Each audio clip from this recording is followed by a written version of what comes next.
इस वीडियो हम कर रहे होंगे क्लास 12 कंप्यूटर साइंस का rapid revision of revision tour. तो भाई पाइथन रिवीजन टूर का हम रैपिड रिवीजन करेंगे। So let's get started. तो भाई देखो, सबसे पहले यहाँ पे हमारा आता है टोकन। टोकन क्या होता है भाई? हमारा smallest individual unit of any program is called token. ठीक है, सिंपल सी डेफिनेशन है, याद कर लेना। किसी भी प्रोग्राम की सबसे छोटी यूनिट जो होगी उसको हम टोकन बोलते हैं। दूसरी चीज, आइडेंटिफायर्स क्या होता है भाई? किसी भी वेरिएबल, फंक्शन, क्लास, मॉड्यूल को अगर हमें आइडेंटिफाई करना है तो फिर जिन वर्ड्स का यूज किया जाता है उनको आइडेंटिफाई करने के लिए उसको कहते हैं हम आइडेंटिफायर। क्लियर है? नेक्स्ट, कीवर्ड्स क्या होता है? कीवर्ड्स क्या होता है? कीवर्ड्स वो रिजर्व्ड वर्ड्स होते हैं जिनकी एक स्पेशल मीनिंग होती है, उनकी अपनी खुद की मीनिंग होती है, उनको हम किसी भी अदर यूज में यूज नहीं कर सकते हैं। ठीक है। दूसरा, last, data types. Data types क्या होता है? Data types are set of values and the allowable operations on those values. Data types क्या होता है भाई? डाटा टाइप्स देखो, यहाँ पे हमारे 5 टाइप के डाटा टाइप्स होते हैं: number, none, sequence, sets and last mapping. अब मैपिंग के बेसिस पे हमारे सिर्फ एक डिक्शनरी मैपिंग के अंदर आता है, और सीक्वेंस में हमारे क्या आता है? स्ट्रिंग्स, टपल, लिस्ट, ये सब हमारे क्या आते हैं? सीक्वेंसेस में आता है। लास्ट हमारा नंबर्स क्या होता है? हमारे इंटीजर, फ्लोट, कॉम्प्लेक्स, ये हमारे नंबर्स होता है। भाई सीक्वेंस के हमारे जो स्ट्रिंग, टपल, लिस्ट और जो डिक्शनरी है, ये सब कुछ हम इसी वीडियो में कवर कर रहे होंगे। ऑपरेटर्स क्या होता है भाई? आपको पता होना चाहिए ऑपरेटर्स कितने टाइप के होते हैं: अरिथमेटिक, लॉजिकल, रिलेशनल, ठीक है, और असाइनमेंट, बिटवाइज, आइडेंटिटी, मेंबरशिप, ये सब हमारे ऑपरेटर्स होते हैं। क्या क्या होते हैं, कौन कौन से ऑपरेटर्स होते हैं, आपको इनको याद कर लेना है, क्योंकि डायरेक्ट हो सकता है एमसीक्यू में क्वेश्चन आ जाए कि भैया ये जो ऑपरेटर है कौन सा ऑपरेटर है। 4 ऑप्शन दे देगा कि भाई ये वाला, ये वाला, ये वाला, अरिथमेटिक है, लॉजिकल है, बिटवाइज है, या फिर आपका असाइनमेंट है। तो फिर आपको पता होना चाहिए भाई ये कौन सा ऑपरेटर है। ठीक है, नेक्स्ट पे देखते हैं। नेक्स्ट चीज है भाई हमारी use of if, elif, else. तो फिर भाई हम इफ का कहां पे यूज करेंगे, एलिफ का कहां पे यूज करेंगे, एल्स का कहां पे यूज करेंगे। तो फिर देखो इफ का सीधा सीधा मतलब होता है अगर आपका ये वाली चीज है तो फिर आपको ये करना है, यही होता है। ठीक है, इन कोड्स में अगर आपका ये वैल्यू, अगर if a is equal to 3 then print you are correct. ठीक है, इस टाइप के प्रोग्राम्स लिख सकते हैं हम। तो फिर मतलब आपको एक कंडीशन दे दी कि अगर ये है तो फिर आपको ये करना है। ठीक है, मतलब अगर आपके 12th में 90% आ गए तो फिर आपको कार मिलेगी या फिर आपको बाइक मिलेगी। ठीक है, इस टाइप की चीजें जो होती है ये हमारी इफ में आ सकती है। तो फिर नेक्स्ट आपका, हम डिफरेंट टाइप्स की कंडीशंस डाल सकते हैं। इफ में हमारी एक ही कंडीशन डाल सकते हैं सबसे पहले, बाकी सारी कंडीशंस अगर हमें और डालें तो फिर हम एलिफ का यूज करते हैं। एलिफ में हम मल्टीपल कंडीशंस यूज कर सकते हैं, एंड एलिफ जो होता है इफ के जैसा ही होता है। जैसा एलिफ का यूज है सेम वैसी इफ का यूज है। जैसे इफ में इफ लिखने के बाद कंडीशन डालनी होती है, वैसे एलिफ में एलिफ लिखने के बाद कंडीशन डालनी होती है। उसके बाद प्रिंट क्या करना है या फिर कोई भी चीज एग्जीक्यूट करनी है तो फिर वो लिखनी होती है। लास्ट में हमारा एल्स क्या होता है? एल्स का मतलब होता है वरना। ठीक है, अगर इन सब में से कुछ भी नहीं है तो फिर लास्ट में आपको ये कर देना है। ठीक है, तो फिर अगर आपको मान लो एक कोड बनाने को आ सकता है कि भाई, ये यूजुअली नहीं आता बट 11th में आया था कि भाई आपको एक ऐसा कोड बनाना है जिसमें अगर स्टूडेंट के 90+ आए तो फिर उसको हमें A+ ग्रेड देना है, अगर उसके 80+ आए तो फिर हमें उसे B ग्रेड देना है, C ग्रेड देना है, D ग्रेड देना है। इस टाइप से ग्रेड देने का होता है। तो फिर हमें उसमें भी ऐसे करना होता है कि इफ मार्क्स लाइज बिटवीन इतना टू इतना, ठीक है, इसके बीच में लाई कर रहे हैं तो फिर देन ये प्रिंट ये कराओ। ठीक है, तो फिर ये सब हो गया आपका इफ, एलिफ, एल्स।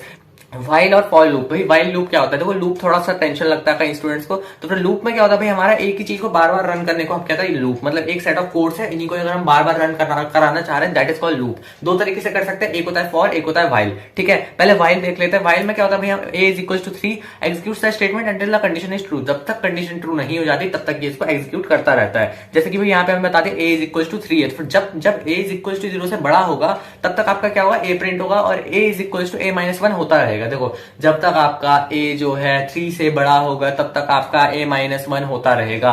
जैसे कि आपका अभी a इज इक्वल टू 3 है, फिर पहले तो 3 प्रिंट हो गया। दूसरी बार चेक किया कि भाई 3 तो इससे ज्यादा है a से, तो फिर इसके बाद क्या, इस बार 3 तो आपका 0 से ज्यादा है, तो फिर इस बार क्या करेगा? फिर से रन करेगा उसको। इस बार 1 माइनस होके 2 आ जाएगा। इस बार फिर से चेक करेगा कि क्या 2 0 से ज्यादा है, तो फिर से 2 तो 0 से बड़ा है, तो फिर से रन होगा, फिर उसके बाद 1 आएगा। तो फिर इस तरीके से आपका 3 2 1 जो होगा इसका आउटपुट आ जाएगा। ठीक है, तो भाई वाइल लूप क्लियर है। अब फॉर लूप देख। तो भाई फॉर लूप में क्या होता है? ये भी सेम चीज करता है। जैसे कि यहाँ पे आपको दे रखा है example, for I in range 1 to 11। यहाँ पे देखो, फॉर लूप में क्या होता है? हमारी 2 चीजें होती है, एक होता है हमारा स्टार्ट पॉइंट, एक होता है हमारा एंड पॉइंट।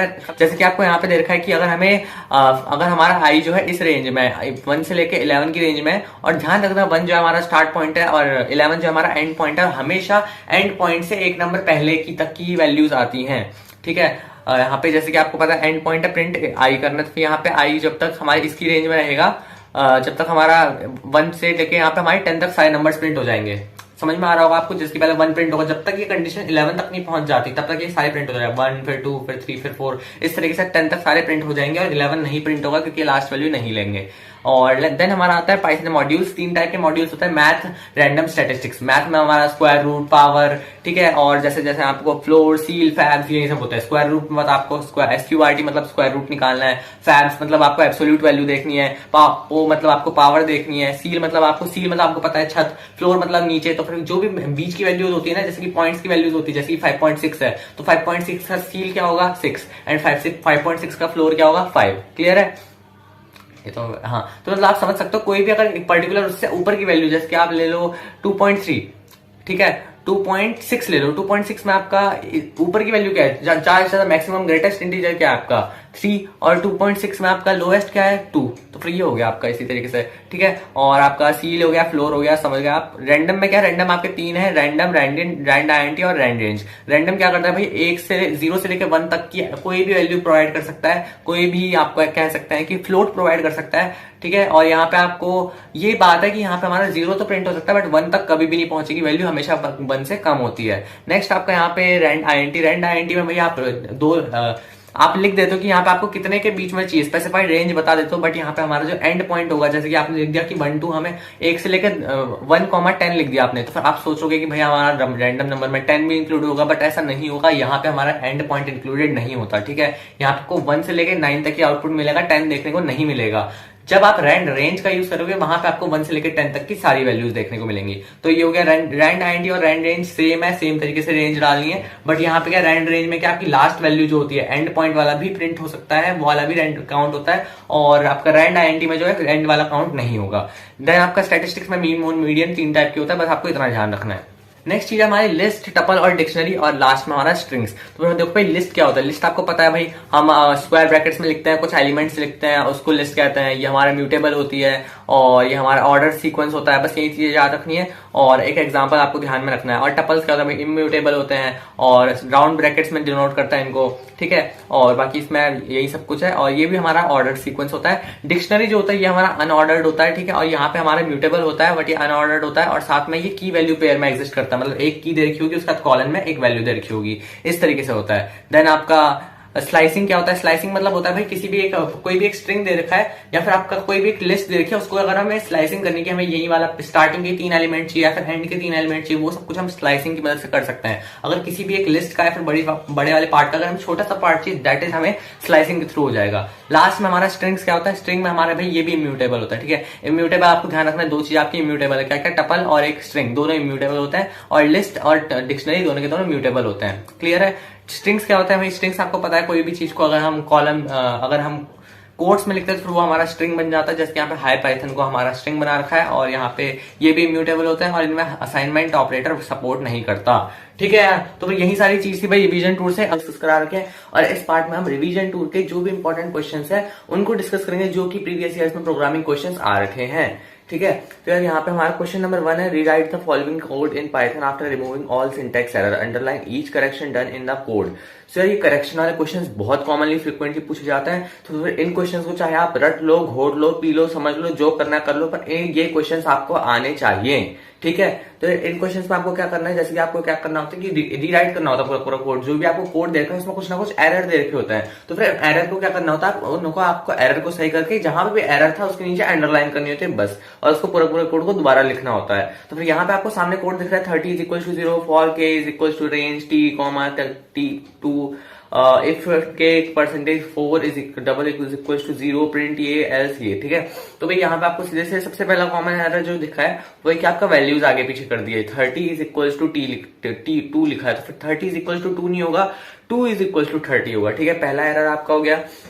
दूसरा एरर जो आपका यहाँ पे दे रखा हुआ है, आपकी रेंज के बाद जो लास्ट में कॉलन लगाता है वो कॉलन नहीं लगाया हुआ भी, ठीक है। तो यहाँ पे आपको कॉलन लगाना है। तीसरा एरर आपका इफ में हमेशा कैपिटल और स्मॉल का ध्यान रखना है। सबसे ज्यादा कॉमनली एरर यही आता है, मैंने अभी तक जितने भी क्वेश्चन पेपर एनालाइज किए हैं प्रीवियस ईयर्स के, सबसे कॉमन एरर यही होता है कि भाई या तो कैपिटल लेटर स्मॉल लेटर कर दिया, या फिर तो कॉलन लगाना छोड़ दिया, या फिर पैरेंथेसिस लगाना छोड़ दिया, बस यही 3-4 टाइप के एरर है, और इसके अलावा कोई एरर नहीं होता, ठीक है। या फिर इज इक्वल टू की जगह पे डबल इज इक्वल टू लगाना था, एक सिंगल इज इक्वल टू लगाया है, ठीक है, कंपैरिजन वाला। तो यहाँ पे आपको इफ की जगह पे स्मॉल i या f लगाना था, और एल्स की जगह पे भी स्मॉल i या f लगाना था, ठीक है।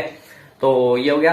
नेक्स्ट क्वेश्चन आपका यहाँ पे rewrite the following code in Python after removing all the syntax error. Same इसी टाइप का क्वेश्चन, क्योंकि यार यही वाले क्वेश्चन जो है बार बार रिपीट हो रहे हैं, ठीक है। तो फिर इस क्वेश्चन को आप अच्छे से प्रैक्टिस कर लेना भाई कि रीराइट कैसा करना है, ठीक है। जितने ज्यादा क्वेश्चन हो सके, मेरे से भी जितने क्वेश्चन हो सके मैं रीराइट वाले और क्वेश्चन दे दूंगा जो भी प्रीवियस ईयर्स में या फिर इंपॉर्टेंट है जो आ सकते हैं, मैं उसके लिए भी बता दूंगा, ठीक है। बट आपको रीराइट वाले क्वेश्चन अच्छे से कर लेना है, क्योंकि भाई ये तो आना ही आना है, ठीक है। तो फिर ये मत समझो कि भाई इसके अलावा कुछ आएगा, रीराइट वाला क्वेश्चन आएगा ही, पैटर्न चेंज हो जाएगा थोड़ा सा कि भाई इसके अलावा कुछ किसी और तरीके से आ जाएगा।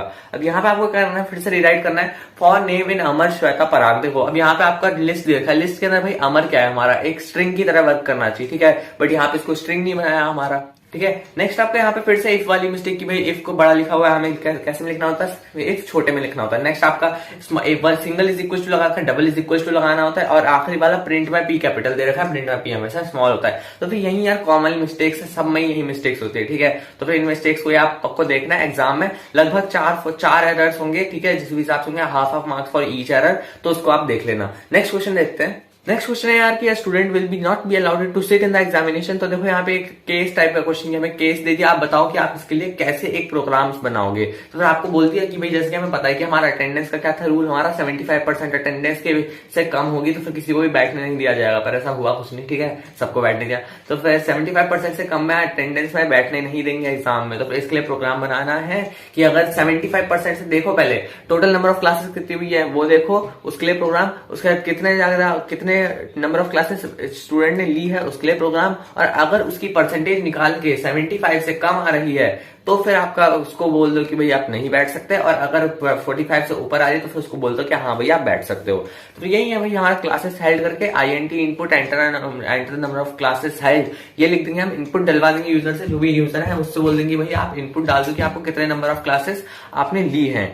दूसरे नंबर पे हम बोल देंगे कितने नंबर क्लासेस आपने अटेंड की, मतलब कितनी हुई थी क्लासेस, कितनी अटेंड की थी, परसेंटेज निकालना आपको आता है, अटेंडेड बाय हेल्ड इनटू 100, और इफ अटेंडेंस परसेंटेज जो है लेस देन 75 तो sorry you can't sit in the exam else print. तो फिर इफ एल्स का स्टेटमेंट का इफ एल्स का यूज करके यहाँ पे हमने इस प्रोग्राम को एग्जीक्यूट करा दिया है। सबसे पहले यार यहाँ पे क्या आता है हमारा क्लास में, हम इस बार हम पढ़ रहे हैं अभी फंक्शंस। फंक्शंस जो यार हमारा ये भी एक इंपॉर्टेंट टॉपिक आ जाता है क्लास 12 कंप्यूटर साइंस में। जैसे कि मैंने सामने आपकी स्क्रीन पे आपको फंक्शंस के नोट्स दिख ही रहे होंगे, नोट्स जैसे कि जो आपको सामने स्क्रीन पे दिख रहा है, अगर इनको डाउनलोड करना है तो मैं नीचे डिस्क्रिप्शन में लिंक दे रखा है, जाओ जल्दी से डिस्क्रिप्शन में जाकर डाउनलोड कर लो, और उसके बाद जाके इस वीडियो का एक्सप्लेनेशन भी देख लेना। यार यहाँ पे हमें जैसे कि दिख रहा है functions is organised reusable code that is used to perform a single task. And यार फंक्शंस हमारे होते क्या, सबसे पहले function what is functions. Functions हमारे वो सब प्रोग्राम्स होते हैं, वो छोटे छोटे प्रोग्राम्स होते हैं जिनको कि हम तब कॉल कर सकते हैं जब हमें उनकी जरूरत पड़ती है। जब भी हमें जरूरत पड़ी तो फिर हमें उनको ऑर्गेनाइज रीयूजेबल कोड, जैसे आपको डेफिनेशन में दिख रहा होगा, ये रीयूजेबल कोड्स होते हैं, हम इनका दोबारा यूज कर सकते हैं, ठीक है। यार इसमें सबसे पहले तो फंक्शंस की डेफिनेशन के बाद आता है हमारा एडवांटेजेस। फंक्शंस के कुछ एडवांटेजेस होते हैं भैया, वो एडवांटेजेस क्या होता है उनके बारे में देखते हैं। यार फंक्शंस वो program development made easy and fast. यार इनकी वजह से क्या होता है, हमारा प्रोग्राम डेवलपमेंट जो होता है बहुत इजी और फास्ट हो जाता है। सेकंड इसका एडवांटेज है कि program testing becomes easy. Computer हमारा जो यहाँ पे फंक्शंस होते हैं, तो इनकी वजह से क्या होता है प्रोग्राम का डेवलपमेंट जो होता है वो इजी हो जाता है, हम इजीली कोई भी प्रोग्राम बना पाते हैं। पहले क्या होता था यार कि पहले जब फंक्शंस एग्जिस्ट नहीं करते थे तब हमें क्या होता था, सारे के सारे प्रोग्राम्स लिखने पड़ते थे, बहुत बड़े बड़े प्रोग्राम। अगर हमें हेलो भी प्रिंट करना होता था तो फिर उसके लिए भी हमें पूरा प्रिंट के लिए, प्रिंट फंक्शन को प्रिंट कराने के लिए उसके लिए अलग से प्रोग्राम होता था। सर ये चीज क्या करते थे, हमारे प्रोग्राम्स को बहुत ज्यादा कॉम्प्लेक्स बना देते थे। बट जैसे जैसे हमारे पास फंक्शंस आए तो फंक्शंस ने क्या कर दिया, हमारे वर्क को रिड्यूस कर दिया। हम सीधे सीधे डायरेक्टली क्या कर पाते थे, एक प्रिंट फंक्शन का हमने बना दिया जिसका यूज करके हम सारी की सारी चीजें जो भी हमें चाहिए उसको हम प्रिंट कर पा रहे थे आसानी से। बट यार इससे पहले जब ये चीज नहीं होती थी तब ये सारे टास्क बहुत मुश्किल रहते थे। तो फिर फंक्शंस के एडवांटेजेस क्या हुए कि इसके आने से हमारी प्रोग्राम की टेस्टिंग ईजी हो गई और प्रोग्राम का डेवलपमेंट होना ईजी हो गया। तीसरी चीज हमारी यहाँ पे कोड शेयरिंग बिकम्स पॉसिबल। जैसे ही हमारे फंक्शंस आ जाते हैं तो फिर उसके बाद हमारे कोड्स हम एक दूसरे से शेयर कर पाते हैं, जो कि इससे पहले पॉसिबल नहीं था without functions. And code reusability increases program readability. यार ये सारी चीज आप पढ़ सकते हैं, इनको आप याद रख सकते हैं, हो सकता है कि एग्जाम में फंक्शन एडवांटेज आ जाए फंक्शंस की। नेक्स्ट चीज यार यहाँ पे आप देख सकते हैं फंक्शंस, 3 टाइप के फंक्शंस मैंने यहाँ पे लिखे हुए हैं, जैसे कि आपको पता है कई लोग इनको 2 टाइप में भी करते हैं, कई चैनल्स में आपने 2 टाइप के पढ़े होंगे। 2 टाइप के जो मेन वैसे बताते हैं तो वो बिल्ट इन और मॉड्यूल को साथ में कर लेते हैं, हैं एंड यूजर डिफाइंड को अलग कर लेते हैं। बट यार यहाँ पे मैंने तीनों को सेपरेट करके बता रखा है। एक होता है हमारा built in function. Built in function कौन सा फंक्शन होता है? बिल्ट इन फंक्शन वो होते हैं जो हमारे पाइथन प्रोग्राम में पहले से ही लोडेड होते हैं। इन फंक्शंस को हमें कहीं से भी इंपोर्ट करने की जरूरत नहीं पड़ती है, पहले से हमारे प्रोग्राम में होता है और हम इनको डायरेक्टली यूज कर सकते हैं। जैसे कि हमें यहाँ पे लिखा हुआ दिख रहा है ऑलवेज अवेलेबल। सो यार यहाँ पे हमें जरूरी नहीं होता कि भाई पर्टिकुलर इसमें अवेलेबल होगा, इसमें अवेलेबल नहीं होगा, या फिर हमें इनको इंपोर्ट कराना पड़ेगा। सो इनमें ऐसा कोई झंझट नहीं होता। यहाँ पे हम डायरेक्टली इनको ईजिली हम इंपोर्ट वगैरह बिना करे इनको हम यूज कर सकते हैं। सेकंड चीज जो यार इसमें हमारी आती है बिल्ट इन फंक्शंस में, वो आता है इसके एग्जांपल्स। तो यार जैसे कि आप देख सकते हो प्रिंट, इनपुट, सॉर्टेड, ये सब इसके एग्जांपल्स हैं। तो यार आप सोच सकते हो खुद से कि अगर पहले हमारा इससे पहले जब हमारा फंक्शंस ये वाले नहीं होते, अगर हमारा प्रिंट फंक्शन नहीं होता, तो फिर हमारे पास लगभग 5 से 6 लाइन का ही हमें प्रिंट फंक्शन लिखना पड़ता। जो इन्फॉर्मेशन टेक्नोलॉजी पढ़ता है जो जावा पढ़ते हैं इन्फॉर्मेशन टेक्नोलॉजी वाले, उनको तो प्रिंट फंक्शन के लिए भी इतना बड़ा फंक्शन लिखना पड़ता है। तो यार हम पाइथन वाले बड़े लकी हैं। ठीक है, तो आगे बढ़ते हैं यार इसी चीज के साथ। मॉड्यूल्स।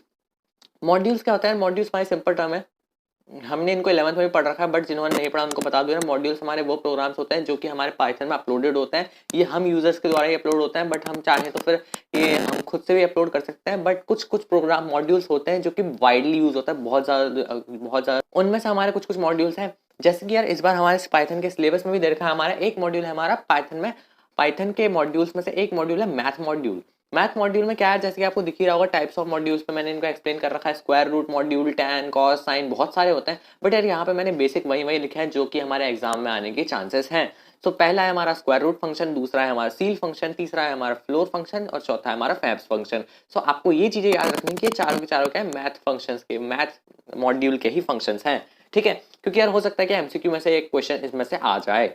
नेक्स्ट चीज हमारा रैंडम में। रैंडम जो हमारा मॉड्यूल होता है इसमें हमारे 3 बेसिक फंक्शंस होता है जो कि हमारे क्लास 12th तक में हमें पढ़ना है। That are random, rand INT and rand range. Random जो होता है हमें 0 से लेकर 1 के बीच में रैंडम वैल्यूज देता है। रैंड आईएनटी जो होता है हमें इसमें एक रेंज डाल देता है। रैंड आईएनटी में क्या होता है, हम जितनी भी रेंज डाल देंगे उस रेंज तक के हमारे रैंडम नंबर्स आ जाएंगे। और रैंड रेंज में भी सेम रेंज की बात होती है। देन स्टैटिस्टिक्स में क्या होता है हमारा मीन, मोड, मीडियन। स्टैटिस्टिक्स यार आपको पता ही है क्या होता है, आपने पढ़ी रखा होगा, मैथ्स भी होगी अगर आपके पास कंप्यूटर साइंस है तो फिर। सो यार स्टैटिस्टिक्स में वही हमें मीन जो होता है निकालना है, मोड निकालना है, मीडियन निकालना है। सो सिंपली ये सब काम हम जो होते हैं स्टैटिस्टिक्स फंक्शन का यूज करके कर सकते हैं। अगर आपको इनमें से मीन मॉड्यूल का यूज करना है, मीन फंक्शन का यूज करना है, तो फिर आपको इसके लिए क्या करना पड़ेगा, आपको पहले इंपोर्ट करना पड़ेगा स्टैटिस्टिक्स फंक्शन, स्टैटिस्टिक्स मॉड्यूल। ठीक है, उसके बाद क्या होगा, आप इजिली इनमें से कोई भी यूज कर सकते हैं। नेक्स्ट चीज बात करते हैं हमारा स्कोप ऑफ वेरिएबल्स। सो यार यहाँ पे वेरिएबल्स का स्कोप होता है, ये भी चीज आप देख सकते हैं। अगर आपने 11th पढ़ा होगा, ये भी हमने 11th में पढ़ रखा है, याद होगा आपको। ठीक है, तो यार स्कोप ऑफ वेरिएबल्स में हमारे 2 टाइप के स्कोप हो सकते हैं हमारे। एक तो वेरिएबल जो होता है हमारे ग्लोबल वेरिएबल होता है और एक लोकल वेरिएबल होता है। ठीक है, तो यार ग्लोबल क्या होता है, लोकल क्या होता है, बहुत जल्दी जल्दी में कवर करेंगे, ज्यादा कोई टाइम वेस्ट करने वाली बात नहीं होगी। ग्लोबल वेरिएबल में क्या होता है, हमारा variables that are defined outside the function. सीधी सिंपल सी बात कि भाई वो वेरिएबल्स जो कि फंक्शन के बाहर ही डिफाइन हो जाता है। जैसे कि यार मैं आपको एग्जांपल में दिखा देता हूँ यहाँ पे सामने स्क्रीन पे दिखा के। यार ये जो फंक्शन होता है ना, यहाँ पे जैसे कि आपको दिख रहा होगा क्लियरली, वो फंक्शन जो कि फंक्शन किसी भी कोड के बाहर पे लिखे हुए होता है, आउटसाइड द फंक्शन। ठीक है, variables that are defined outside the function, कोई भी हमने फंक्शन लिखा हुआ है उसके बाहर पे ही जो फंक्शन, बाहर पे ही जो डिफाइन हो जाते हैं, बाहर पे ही जो वेरिएबल्स डिफाइन हो जाते हैं, उनको हम कहते हैं ग्लोबल वेरिएबल्स। क्लियर है बात? ठीक है, नेक्स्ट हमारे यहाँ पे लोकल वेरिएबल्स, वही इसका उल्टा जो हमारे अंदर पे डिफाइन होते हैं उनको क्या कहेंगे हम, लोकल वेरिएबल्स। ग्लोबल वेरिएबल्स में हमारे 2, जैसे कि मैंने आपको यहाँ पे नोट्स में लिखा हुआ है, नंबर 1, नंबर 2 एंड यहाँ पे इनपुट। तो यार वो नंबर्स जो कि हमारे ना सबसे बाहर की लाइन में लिखे जाते हैं, वो कोड्स, वो हमारे वेरिएबल्स जो कि हमारे सबसे आउटर मोस्ट लाइन में लिखे जाते हैं, जिनको कि हम पूरे कोड्स में कहीं पे भी यूज कर सकते हैं, उन वेरिएबल्स को हम कहते हैं ग्लोबल वेरिएबल्स। एंड वो वेरिएबल्स जो कि एक limited particular code, particular line of codes के लिए होता है, उसको कहते हैं हम लोकल वेरिएबल। जैसे कि आपको लोकल वेरिएबल का भी एग्जांपल दिख ही जाएगा नोट्स में। सो यार मैंने नोट्स में बहुत ज़्यादा चीज़ें इंक्लूड कर दी हैं। सबसे ज़्यादा क्रिस्पीएस्ट नोट्स हमारे यहीं इसी चैनल पे आपको मिलेंगे। बाकी कहीं पे भी पूरे यूट्यूब में ना आपको 10 मिनट में पाइथन फंक्शंस का चैप्टर कवर हुआ मिलेगा, ना आपको इतने क्रिस्पी नोट्स मिलेंगे। सो चैनल को सब्सक्राइब कर लेना, अभी बोल रहा हूँ, और वीडियो को लाइक जरूर से मिल जाना चाहिए। नेक्स्ट चीज हमारे यहाँ पे आर्ग्यूमेंट और पैरामीटर्स। यार आर्ग्यूमेंट क्या होता है हमारा, the value that being passed through the function call are call arguments और एक्चुअल पैरामीटर्स। आर्ग्यूमेंट्स को हम एक्चुअल पैरामीटर्स भी कहते हैं, और ये वो वैल्यूज होती है जिनको कि हम फंक्शन कॉल के टाइम पे फंक्शन कॉल से पास करते हैं। ठीक है यार, सिंपल, जैसे कि आप एग्जांपल से भी समझ भी जाओगे, नीचे मैंने एग्जांपल्स भी दे रखे हैं। सो नेक्स्ट है हमारा पैरामीटर। पैरामीटर क्या होता है, वो वैल्यू जो कि being received in the function definition, वो वैल्यू जो कि फंक्शन डेफिनेशन में रिसीव होती है, उनको हम क्या कहते हैं, फॉर्मल पैरामीटर्स या फिर पैरामीटर। सो यार जैसे कि आपको क्लियरली दिख रहा है डिफाइन मल्टीप्लाई ए कॉमा बी। सर यहाँ पे ए कॉमा बी क्या है, यहाँ पे हमारे फॉर्मल पैरामीटर्स या फिर बस पैरामीटर, और नीचे पे जो हम डिफाइन करते हैं ना, जो हमारा multiply 12 comma y and multiply y comma x, ये हमारे एक्चुअल पैरामीटर है या फिर हम इनको कह सकते हैं आर्ग्यूमेंट। नेक्स्ट चीज, हाँ तो यार अब हम कर रहे हैं पैरामीटर पासिंग। सो पैरामीटर पासिंग में हमारा 3 तरीके से पैरामीटर को हम पास कर सकते हैं। दैट इज पहला है हमारा पोजिशनल पैरामीटर। पोजिशनल पैरामीटर क्या होता है यार, जब हम 2 तरीके से पैरामीटर पास करते हैं, एक तो टॉप में, एक तो नीचे बॉटम में। सो यार जब हमारा ऊपर वाला और नीचे वाला स्टेट दोनों के दोनों मैच हो जाता है, जब तो उसको हम क्या कहते हैं पोजिशनल पैरामीटर। जैसे कि मैं आपको यहाँ पे स्क्रीन में एग्जाम्पल में भी दिखा दूंगा और आप अपने नोट्स में भी देख सकते हैं। So when a function call statements matches the number of or order of arguments as defined in the function definition. Clear? So I hope ये वाला आपको clear होगा positional parameter. Second है आपका default parameter. So a parameter having default value in the function header so that if the value can be used if the corresponding actual parameter is missing. Default parameter क्या होता है यार, ये आपको पहले से ही ऊपर पे default value दे देते हैं। अगर नीचे पे आपको value नहीं भी दी है तो फिर भी वो default जो ऊपर पे value दे रखी है उसी को ही use कर लेगा। ये होता है आपका default parameter. Next आपका keyword parameter, the named assigned. यार नेम्ड पैरामीटर हमारा सिंपल है, जैसे कि ऊपर पे आपने कोई भी लिख दिया ए और बी। अगर मान लो आप एक्स वाई आपने ऊपर पे लिखा हुआ है वैल्यूज, और आप नीचे आकर उनको रिप्लेस करना चाहते हो कि आप चाहते हो कि जो आगे वाला है वो पीछे वैल्यूज आए और जो पीछे वाली वैल्यू है वो आगे पे आए। तो इसको करने के लिए आपको सिंपली जो ऊपर पे वैल्यूज दे रखे हैं उसको x is equal to y, x is equal to b कर देना है और y is equal to a कर देना है। ये आपको सिंपली मैं आपको सामने लेयर लगा के आपको बता दूंगा किस तरीके से करना है। सो आई होप ये सब चीजें आपके लिए क्लियर होंगी। एंड यहाँ पे इस वीडियो का भी होता है समापन। सो आई होप हाँ तो यार यहाँ पे आपका क्वेश्चन नंबर 1 दिख रहा होगा, right the function that ask. तो फिर भाई हमें एक कोई प्रोग्राम देती है और हमें 3-4 कंडीशन बता दी कि आपको एक ऐसा फंक्शन लिखना है जिसमें ये भी हो, ये भी हो, ये भी हो, ये भी हो, ये भी हो। ओके हाँ, तो भाई कैसे लिखेंगे? तो फिर पहला वाला आपको बोला है कि भाई यहाँ पे आपको ask the user to input diameter of circle in inches. तो फिर आपको यूजर से बोलना है कि भाई आपको यूजर दे, आपका क्या दे, डायमीटर दे इंचेस में। कोई बड़ी बात है नहीं है, ठीक है। तो आपको फ्लोट में क्या ले लेना है, आपको इनपुट ले लेना है, float input enter the diameter of the circle in inches, diameter in inches लिख के नेक्स्ट आपको स्टेटमेंट बोलेगी sets variable that called radius. आपको एक रेडियस नाम का वेरिएबल सेट कर लेना है जो कि आपका डायमीटर का हाफ हो। कोई बड़ी बात है नहीं है। Radius is equal to diameter upon 2, ठीक है। डायमीटर का हाफ करना है तो रेडियस इज, तो सिंपल मैथ के फॉर्मूले है ना। हाँ तो नेक्स्ट देखते हैं, calculate the area of circle. क्या होता है भैया हमारा पाई आर स्क्वायर। पाई हमारा कहाँ का फंक्शन है, मैथ मॉड्यूल का। तो फिर सबसे पहले आपको अगर पता है कि इसमें हमें मैथ का यूज होना है तो पहले ही इंपोर्ट कर लेना मैथ को, ठीक है। हाँ तो मैथ मॉड्यूल को पहले इंपोर्ट कर लेंगे एंड देन उसके बाद जाके आप क्या यूज कर लेंगे, पाई फंक्शन का, मैथ डॉट पाई करके पाई फंक्शन का यूज करके इनटू रेडियस का स्क्वायर लगाने का मैंने आपको बता रखा है। डबल स्टार लगाते हैं तो फिर वो रेस टू द पावर हो जाता है, मतलब कि स्क्वायर या फिर कोई भी पावर चढ़ जाती है।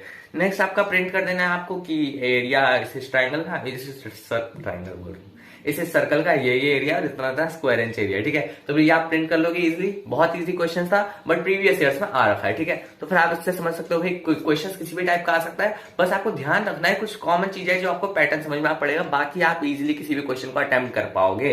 नेक्स्ट क्वेश्चन आपका है write definition of the method countdown places to find and display. तो भाई आपको डेफिनेशन ऑफ मेथड काउंटडाउन, तो डेफिनेशन वाले क्वेश्चन था। मैंने जब जितने भी क्वेश्चन चेक किए, जितने भी प्रीवियस ईयर्स क्वेश्चन चेक किए, सब में डेफिनेशन टाइप का क्वेश्चन था ही कि write definition of method, write of countdown places to find and display, ठीक है। तो मतलब एक कंडीशन बता दी कि भाई ये सब है और आपको इसको बनाना है। तो फिर कैसे करेंगे, for example if a list place contains Delhi, London, Paris, New York, तो भाई हमें एक लिस्ट दे दी और बोल दिया कि भाई जहां पे भी 5 कैरेक्टर्स से ज्यादा हैं वहां पे आपको क्या करना है, उनको ही प्रिंट करना है। To find and display those places in which there are more than 5 characters. अब देखो ये भाई यहाँ पे हमारा दिल्ली है, दिल्ली में सिर्फ 5 कैरेक्टर है। यहाँ पे हमारा लंदन है, लंदन में 6 है। नेक्स्ट आपका पेरिस है, पेरिस में 5 है। न्यूयॉर्क में 6 से ज्यादा है और यहाँ पे हमारा दुबई में 5 है। तो फिर भाई 2 ही है जिसमें कि हमारे 5 से ज्यादा है, that is London and New York, ठीक है। लंदन और न्यूयॉर्क प्रिंट हो जाना चाहिए। तो भाई हम डिफाइन कर देंगे। फंक्शन नेम हमें ऊपर ही दे दिया जाता है, बोला था कि हमें काउंट नाउ प्लेसेस करके फंक्शन बनाना है, तो फिर हमने बना दिया भाई।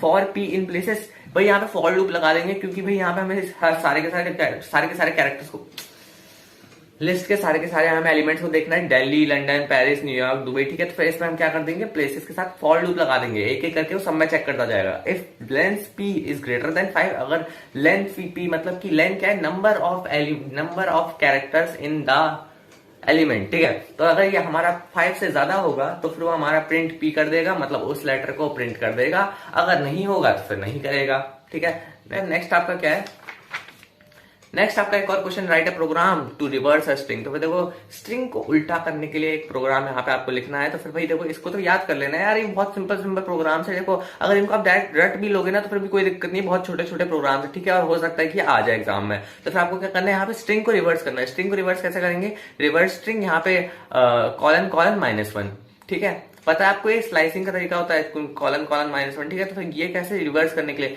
यहाँ पे हमें स्लाइसिंग नहीं करनी, बस हमें ऑर्डर उल्टा कर देना है। तो ऑर्डर उल्टा करने के आपको पता है -1 का यूज करता है, डिफरेंस -1 ले लो, सबसे आखिरी से स्टार्ट होगा और -1 करके पूरा स्ट्रिंग का ऑर्डर जो है उल्टा हो जाएगा। नेक्स्ट आपका क्या, return reverse string and input string is equal to input enter string to be reverse. और यहाँ पे आप स्ट्रिंग डाल दोगे तो फिर आपका जब उसे कॉल करोगे फंक्शन को तो फिर आपका रिवर्स स्ट्रिंग आ जाएगा। क्लियर। नेक्स्ट क्वेश्चन आपका, right definition of the method slash function add odd even. देखो ऑड वैल्यूज को अलग ऐड करना है, इवन वैल्यूज को अलग ऐड करना है, ठीक है। तो फिर क्लियर, यहाँ पे आपको कैसे फंक्शन बनाएंगे, तो फिर यहाँ पे बनाने के लिए for example if the values contain the function should display even sum हमें ये दिखना चाहिए और ऑड सम हमें ये दिखना चाहिए। तो भाई पहले तो आपको क्या करना है, डिफाइन कर देना है फंक्शन को। दूसरा काम क्या करना है आपको, यहाँ पे ऑड इवन सम जो होगा, जो ऑड का सम होगा वो भी 0 इनिशियलाइज कर देना है, और जो आपका इवन का सम होगा वो भी 0 इनिशियलाइज कर देना है। दोनों को इनिशियलाइज करके for value in values for loop लगा के इफ स्टेटमेंट लगाएंगे। इफ में क्या होगा, अगर हमारा देखो अब हमें ऑड इवन पहचानते कैसे हैं, ऑड इवन को ये पहचानना होता है तो फिर हम इफ एल्स का यूज करते हैं। इफ का यूज कैसे करते हैं, अगर जो वैल्यू यानी कि जो भी हमारी वैल्यू दे रखी है, मान लो मैं ले लेता हूँ 26, ठीक है। अगर मेरा 26 परसेंटेज टू किसके लिए यूज होता है, जब हमें रिमाइंडर निकालना होता है, 2 से डिवाइड करके क्या रिमाइंडर आएगा 26 का, 0 आएगा। तो फिर यहाँ पे हमें दे दिया अगर वो 0 के इक्वल है तो फिर even sum plus is equal to values, even sum के अंदर ये वाली वैल्यू ऐड हो जाएगी, मतलब कि हमें ऐड करनी है सारी की सारी, तो एक वाली पर्टिकुलर वैल्यू ऐड हो जाएगी। जैसे कि यहाँ पे दे रखा है 15 दे रखा है, 15 को अगर हम 2 से डिवाइड करेंगे तो फिर हमारा 1 आने वाला है, तो फिर हमारा मतलब कि 0 नहीं आने वाला है। एल्स में हमारा ये हमारा कौन सा में चले जाएगा, एल्स वाले में चले जाएगा ऑड सम के अंदर। तो फिर ठीक है, यहाँ पे प्रिंट कर देंगे लास्ट में even sum is equal to even sum, odd sum is odd सम।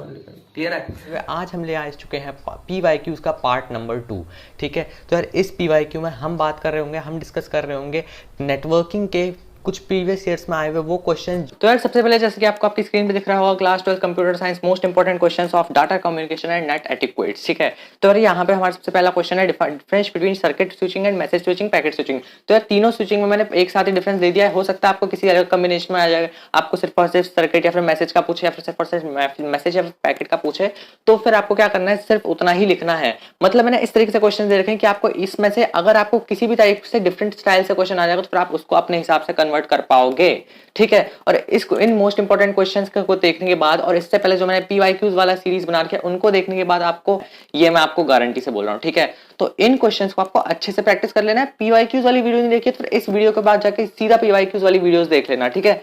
तो यहाँ पे हमारे सबसे पहले सर्किट स्विचिंग क्या होती है। तो यार जैसे कि मैंने आपको PYQs वाली वीडियोस में पहले भी बता चुका था कि सर्किट स्विचिंग क्या होता है, जब हमारा एक साथ एक पाथ बन जाता है, फिजिकल पाथ एस्टैब्लिश हो जाता है और उसके बाद जाके हमारा डाटा कम्युनिकेशन स्टार्ट होता है। तो वही सारी चीजें यहाँ पे लिखी हुई है कि पहले पाथ एस्टैब्लिश हो जाता है एडवांस में, और उसके बाद मैसेज स्विचिंग पैकेट स्विचिंग का सेम इसी तरीके से कंपैरिजन दे रखी है कि आखिर ये चीज जो यहाँ पे डाटा जो चीज हमारी सर्किट स्विचिंग में होती है वो चीज आखिर मैसेज में और पैकेट में किस हिसाब से होती है, तो फिर वो चीज आपको यहाँ पे देख लेनी है। एंड यार इस चीज के अगर आपको इंपॉर्टेंट क्वेश्चंस की PDF चाहिए तो फिर नीचे डिस्क्रिप्शन में लिंक दे रखा है, जाओ जल्दी से नीचे डिस्क्रिप्शन में सारे लिंक दे रखे हैं। स्ट्रेटजी वाली वीडियो के, PYQs के, रैपिड रिवीजन्स के सारे लिंक्स मैंने नीचे डिस्क्रिप्शन में दे रखे हैं, तो फिर जाके वीडियो सारी की सारी देख लेना एंड सारे notes, PYQs and important questions download जरूर से कर लेना।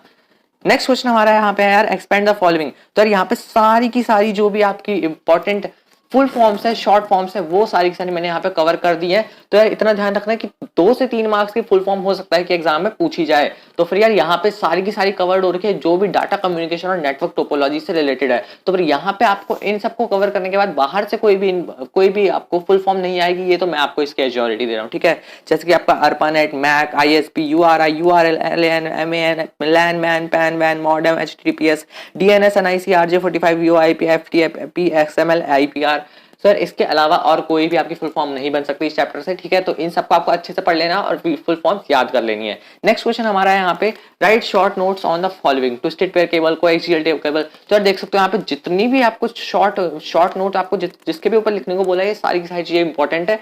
डायरेक्ट इनडायरेक्ट क्वेश्चन आपका यहीं से फॉर्म होगा, और इतना समझ लेना कि सिर्फ 2 वीडियो देखनी है और 4-5 पेज टोटल बन रहे हैं, और इनको पढ़ के आपके 10 नंबर तो यार पक्के हैं, कहीं भी नहीं जा रहे हैं 10 नंबर, ठीक है। ये आपको मैं बता रहा हूँ, ये 10 नंबर आपके कहीं पे भी नहीं जा रहे हैं, पूरे के पूरे 10 नंबर में से 10 नंबर आप स्कोर कर सकते हो। बस आपको एक पीवाईक्यू और ये इंपॉर्टेंट क्वेश्चन वाली वीडियो देखनी है। इसमें आपको twisted pair cable, coaxial cable, optical fibre, microwave, जो कुछ भी इसका शॉर्ट नोट बना रखे हैं, सारे के सारे केबल्स की, ट्रांसमिशन मीडिया की जो भी एडवांटेजेस डिसएडवांटेजेस मैंने कवर करा रखे हैं, वो सारे के सारे डिसएडवांटेजेस मोस्ट इंपॉर्टेंट है, और यहीं से ही क्वेश्चन आपका फॉर्म होगा। हो सकता है कि यार सारे क्वेश्चन आए तो फिर कुछ ना कुछ इसमें से कुछ चीजें आएंगी जिसको कि हम गैस नहीं कर सकते, बट यार मैं आपको बता सकता हूँ कि इन्हीं में से ही आने वाला है। तो कोई ट्विस्टेड पेयर केबल कुछ जैसे कि यार एक क्वेश्चन आ सकता है आपका, वायर्ड मीडिया में सबसे ज्यादा फास्टेस्ट कौन सा होता है? तो वायर्ड मीडिया में आपका ऑप्टिकल फाइबर सबसे ज्यादा फास्टेस्ट होता है, और अगर वहीं पे आपका वायरलेस आएगा तो वायरलेस में आपका माइक्रोवेव जो होता है सबसे ज्यादा फास्टेस्ट होता है। तो यार इंपॉर्टेंट चीजें कवर की है, ज्यादा फालतू की चीजें इसमें कवर मैंने नहीं की है। इसके बाद जाके यार आपका आता है क्वेश्चन नंबर 4। यहाँ पे आप सारे के सारे देख सकते हो, जैसे कि microwave, modem, RJ45, Ethernet card, hub, switch, router, gateway, repeater, मैंने सारी चीजें कवर करा दी है जो भी मुझे लगा कि हाँ ये सारी एग्जाम में पूछी जा सकती हैं। और यार 3 से 4 पेज की चीज है तो फिर इतना ज्यादा इंपॉर्टेंट तो है नहीं इनको याद करना, ठीक है। पढ़ के समझ लेना, खुद से बना लेना अगर ज्यादा दिक्कत होगी तो फिर। नेक्स्ट हमारा क्वेश्चन नंबर 4, एडवांटेज और डिसएडवांटेज ऑफ बस टोपोलॉजी। बस टोपोलॉजी का क्या होता है हमें पता है, जो बस जैसी दिखती है और उसमें सारे के सारे जो सिस्टम्स होता है, फिर डाटा जो होता है वो हमारा बस की तरह अरेंज हो रखा होता है, एक सीरीज में अरेंज हो रखा होता है। तो फिर यहाँ पे क्या लिखा हुआ है, एडवांटेजेस इसकी, easy to connect and install involve.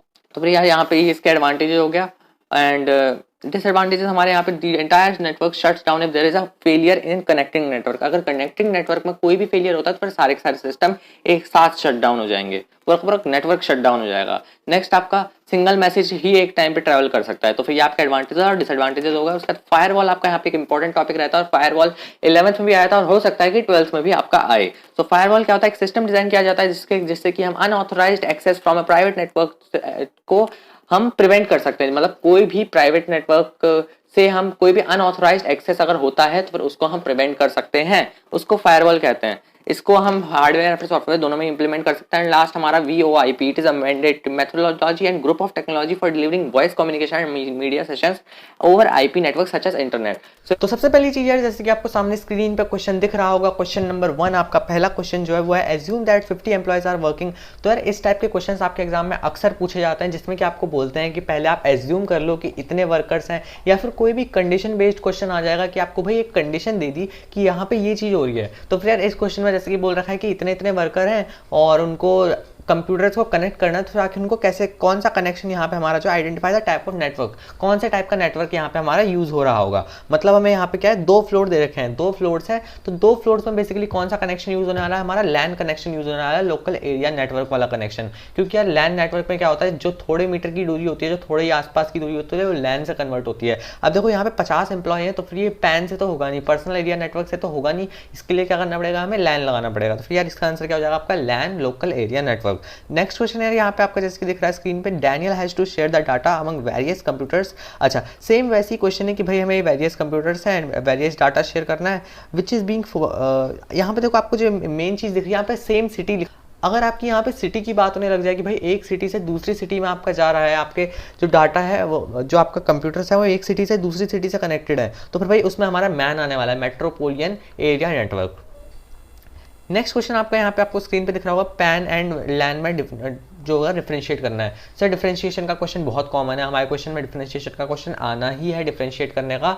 So pan जैसे कि आपको दिख रहा है, आपको पता है पैन क्या होता है, पर्सनल एरिया नेटवर्क। पैन क्या होता है, वो कंप्यूटर जो कि इंडिविजुअल पर्सन के लिए ऑर्गेनाइज होकर जाए। इंडिविजुअल वर्ड आपको पैन वाले में इंडिविजुअल वर्ड आना जरूरी है। नेक्स्ट यहीं पे आपका यहाँ पे कीवर्ड इंडिविजुअल हो जाता है। नेक्स्ट आपका लैन में क्या है, ये high number of access points and nodes of stations within the confined physical area up to 1 kilometre. Sir ये एक 1 किलोमीटर तक के एरिया में ये सारे के सारे जितने भी होता है उनको कनेक्ट कर सकता है। ये 1 किलोमीटर तक का नेटवर्क होता है, तो इसमें ये बताना जरूरी है। High number of access and node points, बहुत सारे नोड पॉइंट्स होते हैं इसमें, और ये within a confined physical area of up to 1 kilometre.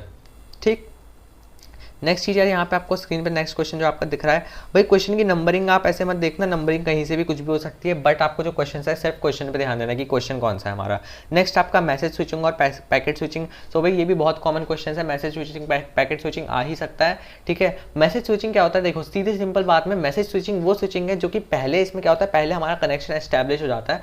But connection establish जैसे कि ये 3 टाइप की स्विचिंग होती है, एक तो हमारी होती है सर्किट स्विचिंग, दूसरी होती है हमारी मैसेज स्विचिंग, तीसरी होती है हमारी packet switching. Circuit, message, packet. Circuit में क्या होता है, पहले कनेक्शन एस्टैब्लिश होता है और उसके बाद एक साथ ही सारा मटेरियल दूसरी तरफ पे चले जाता है। उसके बाद क्या होता है हमारा, मतलब पहले एक कनेक्शन एस्टैब्लिश हो गया, उसके बाद साथ साथ में डाटा जाते जा रहा है, ट्रांसफर होना शुरू हो गया। दूसरे में हमारा जो कि मैसेज स्विचिंग है, जो कि यहाँ पे पूछा गया, मैसेज स्विचिंग में हमारा क्या होता है, मैसेज जो है पूरा मैसेज जो होता है डिफरेंट टाइप्स के नोड से जो गुजरते हुए जाता है, नेटवर्क नोड से होते हुए जाता है, जिस पहले की जैसे कि उसका तो चूज करता है कि मैसेज चाहे तो इस नोड से चले जाए, उस नोड से चले जाए, उसके तो पूरा पाथ जो होता है, एक मैसेज एक बार में नहीं जाता, वो डिफरेंट नोड से होते हुए गुजरता है। पैकेट स्विचिंग में क्या होता है, एक ही मैसेज को डिफरेंट पैकेट्स में तोड़ा जाता है और सारे पैकेट्स में उनकी इन्फॉर्मेशन लिखी हुई होती है कि इनको कहाँ जाना है, और वो सारे पैकेट्स अपने आप से अपनी अपनी लोकेशन के हिसाब से डिफरेंट पाथ से जा सकते हैं। पैकेट स्विचिंग में डिफरेंट पार्ट्स यूज किए जा सकते हैं। हो सकता है कि कोई पैकेट किसी पाथ से जा रहा है, कोई पैकेट किसी पाथ से जा रहा है, तो फिर यहाँ पे इन दोनों के बीच में यही डिफरेंस है, आप इनको पढ़ सकते हो, ठीक है। नोट्स डाउनलोड करना है तो फिर नीचे में डिस्क्रिप्शन में लिंक दे रखा है, अगर आप पहली बार चैनल पे आ रहे हो तो फिर सब्सक्राइब भी कर लेना और वीडियो को लाइक कर देना। आगे बढ़ते हैं, एक फ्रेंड है, तो देखो यहाँ पे आपका मेन क्वेश्चन क्या है, difference between guided and unguided media. Guided media क्या होती है भाई, गाइडेड मीडिया वो होती है जो कि हमें गाइड कर रही है। गाइड मतलब जैसे कि यार वायर होता है, वायर से क्या है, एक पूरी तरीके से एक फिजिकल कनेक्शन एस्टैब्लिश हो गई है जो कि उसको गाइड कर रहा है कि भाई डाटा को कहाँ को जाना है। सो वही चीज़ हो गई हमारी गाइडेड मीडिया, क्या करती है, यूज़ करती है केबल का, बट वहीं पर ही एट द सेम टाइम जो हमारी अनगाइडेड मीडिया है वो वेव्स का यूज़ करती है। नेक्स्ट क्वेश्चन है भाई, ऑप्टिकल फाइबर और इथरनेट केबल। ऑप्टिकल फाइबर भाई अगर आपके पास फिजिक्स है तो आपको ऑप्टिकल फाइबर के बारे में तो पता ही होगा। ऑप्टिकल फाइबर क्या होता है यार, ये बहुत ज़्यादा फास्ट मीडियम होता है ट्रांसफर करने का, डाटा या फिर कोई भी चीज़ को ट्रांसफर करने का बहुत फास्ट मीडियम होता है। सेकंड चीज़ यार, ऑप्टिकल फाइबर एक्सपेंसिव होता है क्योंकि यार ये ग्लास से बनी हुई थिन लेयर होती है, थिन वायर होता है ग्लास से बना हुआ, जिसको कि बहुत ज़्यादा एक्सपेंसिव हो जाता है ये। थर्ड चीज़ यार, ये इम्यून टू इलेक्ट्रोमैग्नेटिक इंटरफेरेंस हो जाता है, और बाकी इथरनेट केबल जो होता है कंपैरेटिवली स्लोअर होता है, लेस एक्सपेंसिव होता है और प्रोन टू इलेक्ट्रोमैग्नेटिक इंटरफेरेंस।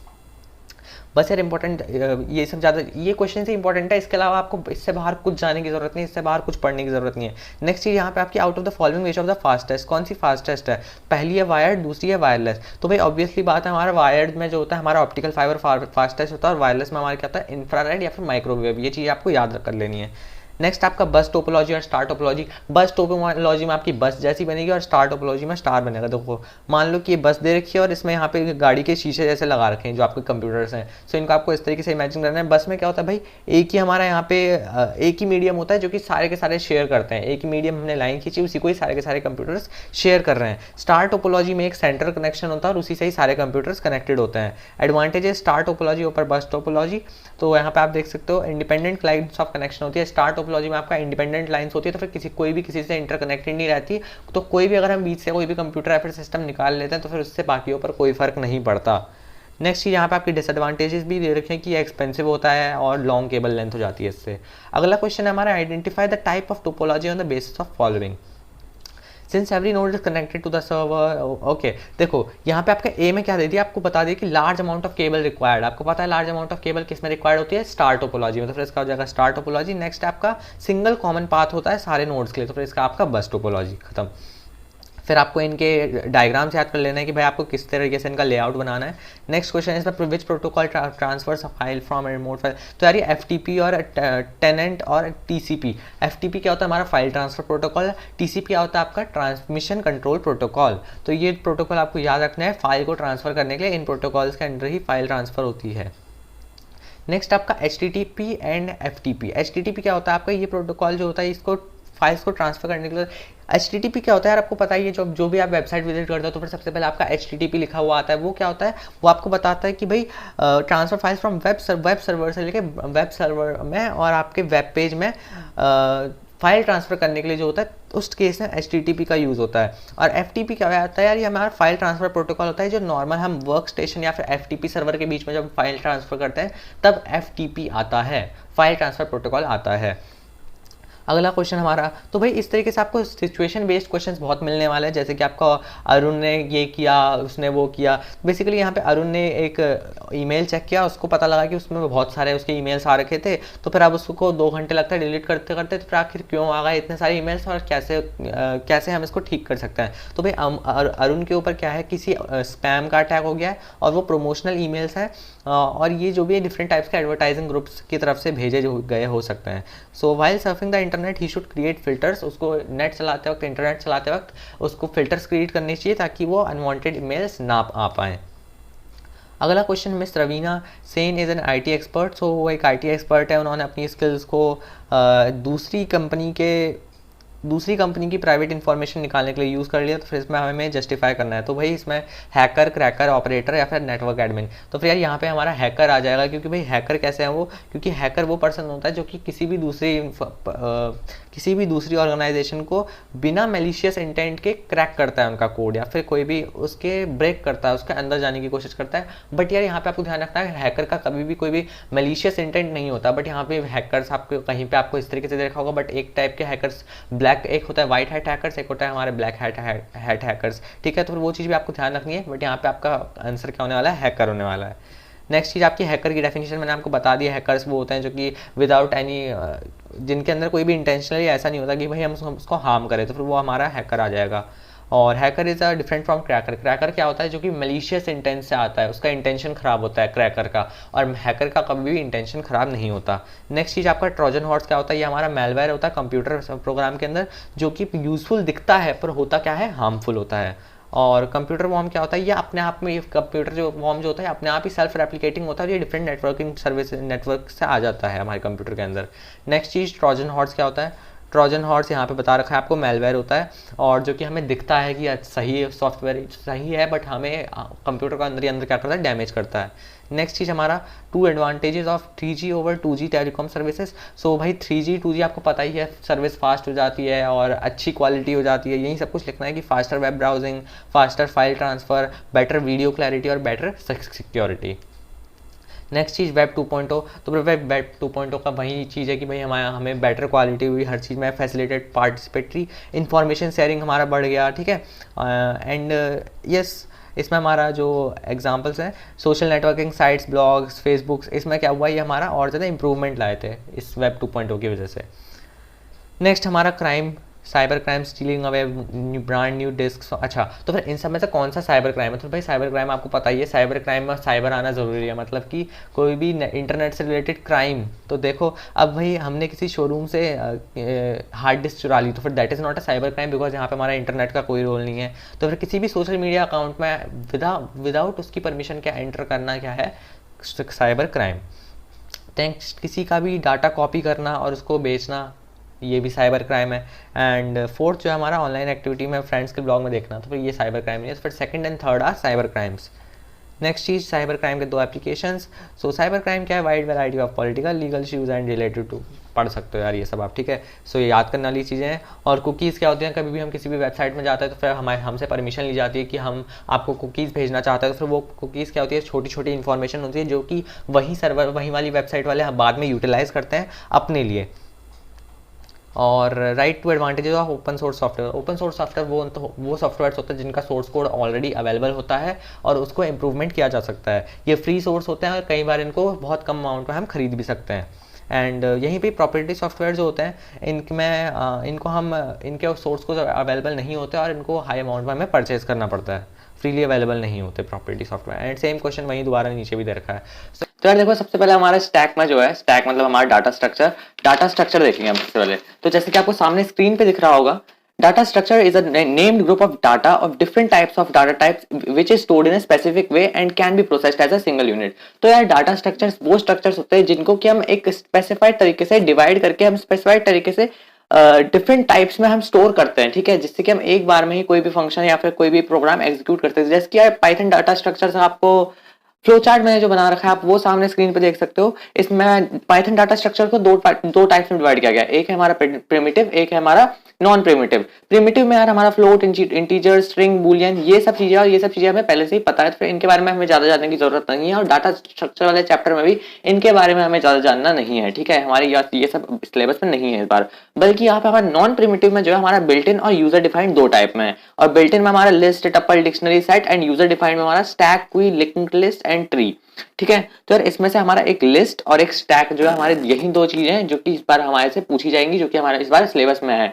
ठीक है यार। सिलेबस से जो चीजें वही चीजें देख के बता रहा हूँ, कोई इस बार सिलेबस में नहीं है। सिर्फ और सिर्फ हमारा लिस्ट और स्टैक से ही क्वेश्चन पूछे जाएंगे डाटा स्ट्रक्चर में से, ठीक है। तो लिस्ट में हमारा क्या है, लीनियर डाटा स्ट्रक्चर होता है जिसमें कि हमारी उसकी खुद की इंडेक्स वैल्यूज होती है। तो यार लिस्ट के बारे में आपको पता ही है, लिस्ट के बारे में मैंने पहले भी बता रखा है, जो कि हमारे स्क्वायर ब्रैकेट्स में हमारी एनक्लोज होती है लिस्ट, और उसमें हमारे डिफरेंट टाइप्स के एलिमेंट्स हो सकते हैं। और इसमें हम इंडेक्सिंग, हर एक एलिमेंट के लिए डिफरेंट इंडेक्सिंग होती है, और अगर नेगेटिव इंडेक्सिंग करनी है तो फिर -1 से स्टार्ट होती है। तो फिर ये भी मैंने लिख दिया सारा। नेक्स्ट पेज है, यहाँ पे बस 2 पेज में आपके सारे के सारे पूरा रैपिड रिवीजन के नोट्स खत्म हो रहे हैं। तो यार इस चीज के वीडियो को लाइक कर देना भाई, इतने शॉर्ट नोट्स आपके लिए, क्रिस्प नोट्स आपके लिए बना रहा हूँ, ठीक है। तो फिर यार वीडियो को लाइक और चैनल को सब्सक्राइब करना, और दोस्तों के साथ शेयर जरूर से करना है।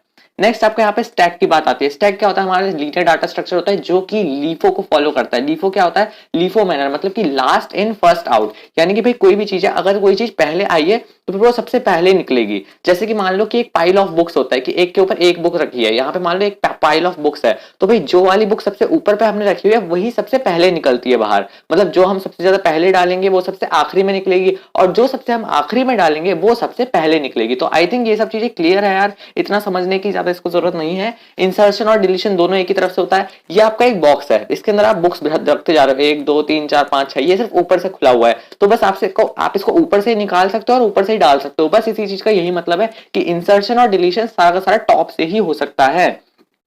नेक्स्ट चीज आपका यहाँ पे पुश और पॉप के 2 ऑपरेशन होता है। पुश मतलब धकेलना, मतलब कि अंदर डालना, मतलब कोई भी एलिमेंट को ऐड करना। पॉप मतलब फोड़ना, मतलब कि एक तरीके से निकालना, ठीक है। एलिमेंट को जब हमें निकालना है, रिमूव करना है, उसको हम पॉप से करेंगे, और अगर हमें पुश करना है, अंदर डालना है, धकेलना है, उसको हम पॉप पुश से करेंगे। नेक्स्ट आपका हमारे यहाँ पे स्टैंडर्ड ऑपरेशंस होते हैं कुछ कुछ, जैसे कि peak, size, is empty and is full. अब पीक्स क्या हमें करता है, सबसे ज्यादा टॉप की जो वैल्यू है, जो हमने लास्ट में डाली है जो वैल्यू, वो वैल्यू हमें रिटर्न करके देता है बिना उसको निकाले। उसमें से वो वैल्यू हटेगी नहीं स्टैक में से, बस वो आपको शो हो जाएगी कि भाई हाँ ये वाली हमारी टॉप वैल्यू है। नेक्स्ट आपका साइज, साइज हमें कितने नंबर ऑफ एलिमेंट्स हैं स्टैक में ये बता देता है।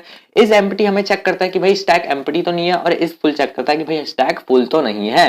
नेक्स्ट आपका यहाँ पे आखिरी की चीज, 2 इंपॉर्टेंट कीवर्ड्स होते हैं, इनकी डेफिनेशन हमसे पूछी जा सकती है कि भाई ओवरफ्लो और अंडरफ्लो क्या होता है। ओवरफ्लो से पता लग रहा है, ओवरफ्लो मतलब कि बाहर निकल रही है कोई भी चीज, मतलब कि कोई चीज फुल हो चुकी है, अब वो उसमें से फिट नहीं हो पा रही, उसमें से बाहर निकलते जा रही है। तो वही चीज है यार, मान लो कोई टंकी है पानी की और उसमें से पानी बाहर निकल रहा है, तो फिर वो क्या हो गया हमारा ओवरफ्लो, मतलब कि टंकी पहले ही भर चुकी है, फिर भी उसमें पानी एक्स्ट्रा जाएगा, तो फिर टंकी में से क्या होगा, ओवरफ्लो होने लग जाएगा। वही चीज स्टैक की है, अगर स्टैक में पहले से फुल हो रखा है स्टैक, फिर भी उसमें हम एलिमेंट डालने की कोशिश करेंगे, that is called overflow. And same चीज यहीं पे, अगर हमें कोई चीज बिल्कुल खाली है, किसी में कुछ भी नहीं है, फिर भी अगर हम उसमें से कुछ निकालने की कोशिश करेंगे, that is called underflow. So I think ये चीज आपके लिए बहुत क्लियर है, ठीक है। और यार स्टैक चैप्टर में से यही था अपना थ्योरी में से, इससे बाहर कुछ भी नहीं है, सिर्फ इतनी चीजें थ्योरी में आने वाली है, बिल्कुल एकदम इस चीज को ना बार बार रिवाइज करते रहना नोट्स को। और नेक्स्ट वीडियो मुझे आप बताते रहना नीचे आपको और किस किस जरूरत है। हाँ मेरे को एक प्रोग्रामिंग के ऊपर बताया था, मैंने बता दिया आपको, कल से हम प्रोग्रामिंग स्टार्ट कर देंगे, ठीक है। और अपने दोस्तों के साथ शेयर कर देना यार, और जल्द से जल्द हमारे 1000 सब्सक्राइबर कंप्लीट होने वाले हैं, तो जल्दी से करा दो जितनी जल्दी हो सके, ठीक है। एंड मिलते हैं आपसे नेक्स्ट वीडियो, तब तक के लिए बाय बाय। इस वीडियो में हम कर रहे हैं क्लास 12 कंप्यूटर साइंस के रैपिड डिवीजन सीरीज का डाटाबेस कॉन्सेप्ट्स। सो डाटाबेस क्या होता है हमें पता है, सिंपल टेबल्स जो हम बनाते हैं, जो डाटा को हम ऑर्गेनाइज वे में रखते हैं, दैट इज कॉल्ड डाटाबेस, ठीक है। इससे क्या होता है, हम डाटा को इजीली एक्सेस कर पाते हैं, डाटा को हम फास्ट क्विकली एक्सेस कर पाते हैं इस डाटाबेस मैनेजमेंट सिस्टम की मदद से। डाटाबेस मतलब डाटा को एक तरीके से मैनेज करके रखना, डाटा को ऑर्गेनाइज करके रखना, ठीक। नेक्स्ट चीज हमारी इसमें आती है डाटाबेस मैनेजमेंट सिस्टम क्या होता है, व्हाट इज डीबीएमएस। सो देखो डीबीएमएस क्या होता है, डीबीएमएस हमारा डाटाबेस मैनेजमेंट सिस्टम, मतलब कि डाटा को मैनेज करने के लिए बनाया गया सिस्टम या फिर एक ऐसा सॉफ्टवेयर जिससे कि हम डाटा को मैनेज कर सकते हैं, ठीक है, क्लियर है। तो इसके कुछ एग्जांपल्स है, जैसे कि MySQL जो कि आप इससे नेक्स्ट वाले में पढ़ रहे होंगे, MySQL, ठीक है, एंड Oracle, माइक्रोसॉफ्ट एक्सेस। तो ये चीज आपको याद रखनी है database concept, database management system में डाटाबेस क्या होता है, इसकी फुल फॉर्म, इसकी डेफिनेशन एंड इसका एग्जांपल, तो ये चीज आपको ध्यान रख लेंगे। नेक्स्ट इसमें हमारा आता है एडवांटेजेस एंड लिमिटेशंस। तो देखो एडवांटेजेस एंड लिमिटेशंस आप पढ़ सकते हैं, आपको पता होना चाहिए, बस एक बार देख लो, एक बार इस रिवीजन में देख लो और उसके बाद बाकी और किसी जगह पर पढ़ने की जरूरत नहीं पड़ेगी। तो यहाँ पे एडवांटेज इसकी कोई डुप्लीकेट डाटा फॉर्म नहीं होता। भाई देखो क्या होता है, कई बार अगर हम फाइल्स में लगे पड़े रहते हैं तो फिर उनकी वजह से कई बार एक ही चीज का 2 बार डाटा हो जाता है कलेक्ट, ठीक है। तो फिर वो चीज यहाँ नहीं होती, कोई भी डुप्लीकेट डाटा फॉर्म नहीं होता। डाटा मल्टीपल लोकेशंस में हम स्टोर कर सकते हैं, कोई ऐसी दिक्कत नहीं होती।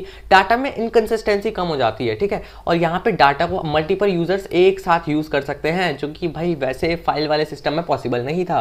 नेक्स्ट आपकी डाटा की सिक्योरिटी अच्छी होती है और ये डाटा बैकअप और रिकवरी भी अच्छी दे देता है। नेक्स्ट आपकी इसकी लिमिटेशंस भी आएंगी सेम टाइम पे।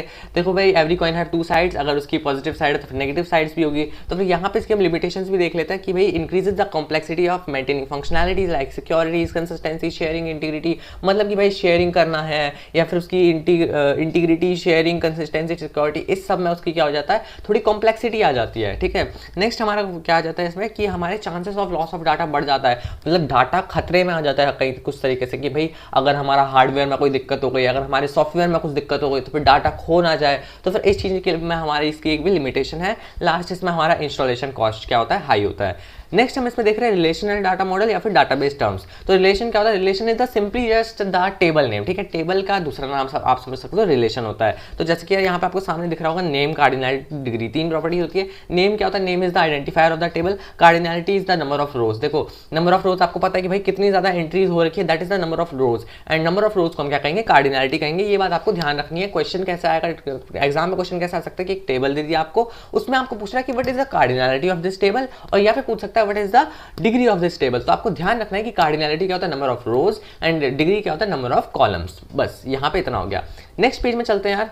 तो नेक्स्ट हमें दे रखा है टपल, दैट इज रिकॉर्ड और रोज। सो यार रिकॉर्ड या फिर रो जो होती है, रोज को हम क्या कर सकते हैं, टपल भी कह सकते हैं। एंड टपल एक दूसरा टपल भी होता है जो कि लिस्ट टपल वाला होता है, ऑर्डर सीक्वेंस वो नहीं है ये, ठीक है। ये दूसरा टपल है। टपल ये कौन सा है, रो वाला, ठीक है। रो का ही दूसरा नाम आप टपल समझ सकते हो। और रो, टपल, रिकॉर्ड तीनों एक ही चीज है, ठीक है। रिकॉर्ड हम इस तरीके से फिल करते हैं, ध्यान रखना रो भी हमेशा इस तरीके से फिल होती है, ठीक है। नेक्स्ट आपका एट्रीब्यूट, जैसे कि भाई एक रो के लिए दूसरा नाम दे दिया हमने टपल, वैसे ही हमने कॉलम्स के लिए भी एक दूसरा नाम दे दिया एट्रीब्यूट। तो एट्रीब्यूट क्या कहते हैं, हम कॉलम को कहते हैं एट्रीब्यूट। और यहाँ पे हमारा फील्ड्स के नाम से भी जानते हैं, जैसे भाई नंबर ऑफ फील्ड्स कितनी है, कि भाई यहाँ पे सीरियल नंबर डाल दिया, यहाँ पे नेम डाल दिया, यहाँ पे क्लास डाल दी, यहाँ पे सेक्शन डाल दिया। This all are the fields, मतलब जिसमें हम फिल कर सकते हैं डाटा को, जिसके अंदर हमारा डाटा फिल होना है। That is our domain, that is our attribute. Next आपका डोमेन क्या होता है, collection of all the possible values for a given column और एट्रीब्यूट। किसी भी गिवन कॉलम या फिर एट्रीब्यूट के लिए सारी पॉसिबल वैल्यूज। मान लो मेरे पास एक टेबल है जिसमें कि यहाँ पे सीरियल नंबर दे रखा है, यहाँ पे नेम दे रखा है और यहाँ पे क्लास दे रखी है। तो फिर अगर मैं सबका नेम देखना चाहूंगा तो फिर मैं कौन सा नेम का डोमेन ले लूंगा, और जिससे कि मेरे पास सारे के सारे नेम आ जाएंगे। तो फिर सारे के सारे कलेक्शन, नेम के अंदर जितनी भी एंट्रीज है उसके सारे के सारे कलेक्शन क्या हो जाएगा, हमारा उसका डोमेन हो जाएगा। I think everything is clear. Next आपका डाटाबेस कीज। देखो ये एक इंपॉर्टेंट टॉपिक है, यहाँ से क्वेश्चंस फॉर्म होते रहते हैं, ठीक है। तो डाटाबेस कीज में हमारे keys defined as a column और एट्रीब्यूट और a combination of attribute that is used to identify record in any table. Key क्या होता है भाई, कि हमारा वो कॉलम या फिर एट्रीब्यूट होता है जिसकी मदद से हम कोई भी डाटा की एंट्री हम आइडेंटिफाई कर सकते हैं या फिर हम रिकॉर्ड आइडेंटिफाई कर सकते हैं, ठीक है। यहाँ पे हमारा कैंडिडेट की, प्राइमरी की, अल्टरनेट की एंड फॉरेन की 4 टाइप्स की कीज होती है। कैंडिडेट की मतलब भाई जिसकी यूनिक वैल्यूज होती है, दैट इज कैंडिडेट की। बट एक चीज याद रखनी है, कैंडिडेट की हमारी मोर देन 1 हो सकती है, ठीक है। क्या क्या चीज होनी चाहिए इसमें, हमारी set of all attributes which can be identify each record uniquely. पहली चीज यूनिकली होनी चाहिए, and out of these 1 is primary की, ठीक है। एक ही चीज कंडीशन है इसकी, भाई ये यूनिक होनी चाहिए कैंडिडेट की, तो फिर हम उसको कैंडिडेट की बोल सकते हैं। दूसरी चीज इसमें कैंडिडेट की में से ही एक की बनाते हैं जिसको कि हम प्राइमरी की कहते हैं, ठीक है। प्राइमरी की क्या होता है, हमारा वो की जो कि यूनिकली आइडेंटिफाई हो सकती है और जिसमें हम नल वैल्यू नहीं डाल सकते, मतलब ऐसा नहीं हो सकता कि हम उसको खाली छोड़ दें। ये इसकी 2 कंडीशंस हो गई प्राइमरी की भी। नेक्स्ट आपकी अल्टरनेट की। अल्टरनेट वो कीज वो होती है जो कि हमने अगर कैंडिडेट की माइनस प्राइमरी की, मतलब जितनी हमने कैंडिडेट की टोटल बनाई थी उनमें से कितनी एक हमने जितनी भी हमने प्राइमरी की बनाई है उनको माइनस करके जो एक लास्ट जो हमारा बचता है वो हमारी सारी की सारी अल्टरनेट की हो जाती है। मतलब all the keys after selecting primary की फ्रॉम द कैंडिडेट की आर नोन एज अल्टरनेट की। नेक्स्ट हमारा फॉरेन की, वो एट्रीब्यूट जो कि दूसरी टेबल में एज अ प्राइमरी की काम करता है, that is called foreign key, ठीक है। Attribute that acts as primary key in another table, किसी दूसरी टेबल में जो एट्रीब्यूट किसी दूसरी टेबल में एज अ प्राइमरी की एक्ट करता है उसे हम फॉरेन की कहते हैं। तो इस वीडियो में हम एसक्यूएल के मोस्ट इंपोर्टेंट प्रोग्राम्स करेंगे, सो वीडियो को एंड तक जरूर से देखते रहना। So let's get started.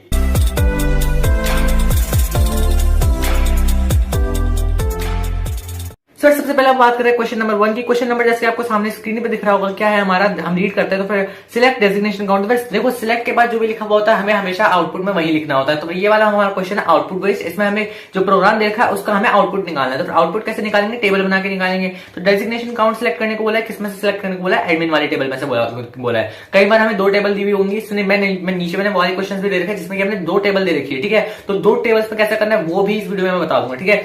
तो सबसे पहले यहाँ पे डेजिग्नेशन काउंट फ्रॉम एडमिन एक ही टेबल दे रखी है, नीचे 2 टेबल दे रखी है, एक एडमिन और एक जेड स्कूल, ठीक है।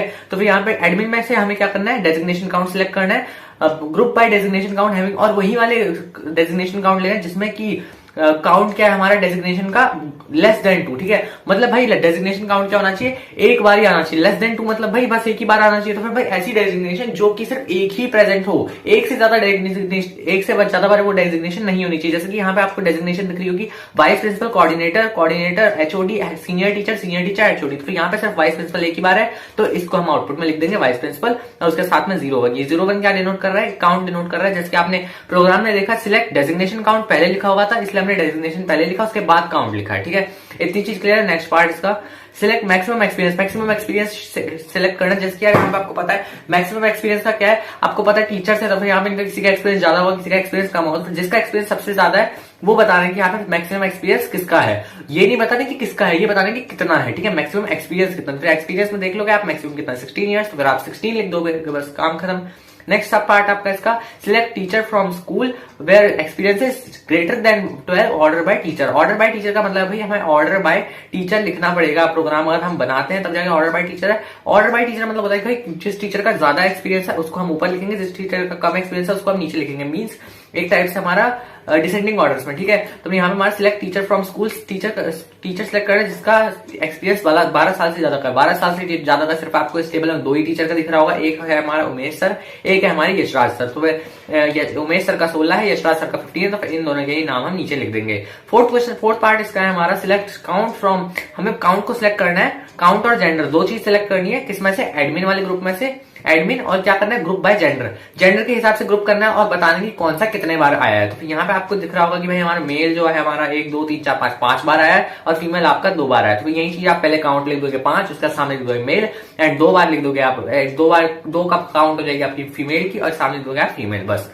ये वाला क्वेश्चन हो गया आपका। नेक्स्ट आपका फर्नीचर के ऊपर जो एक क्वेश्चन है, यह आपका select sum discount from furniture where cost is greater than 15,000, ठीक है। तो यहाँ पे हमें डिस्काउंट का सम करना है जिसमें कि फर्नीचर की कॉस्ट क्या है 15,000 से ज्यादा है।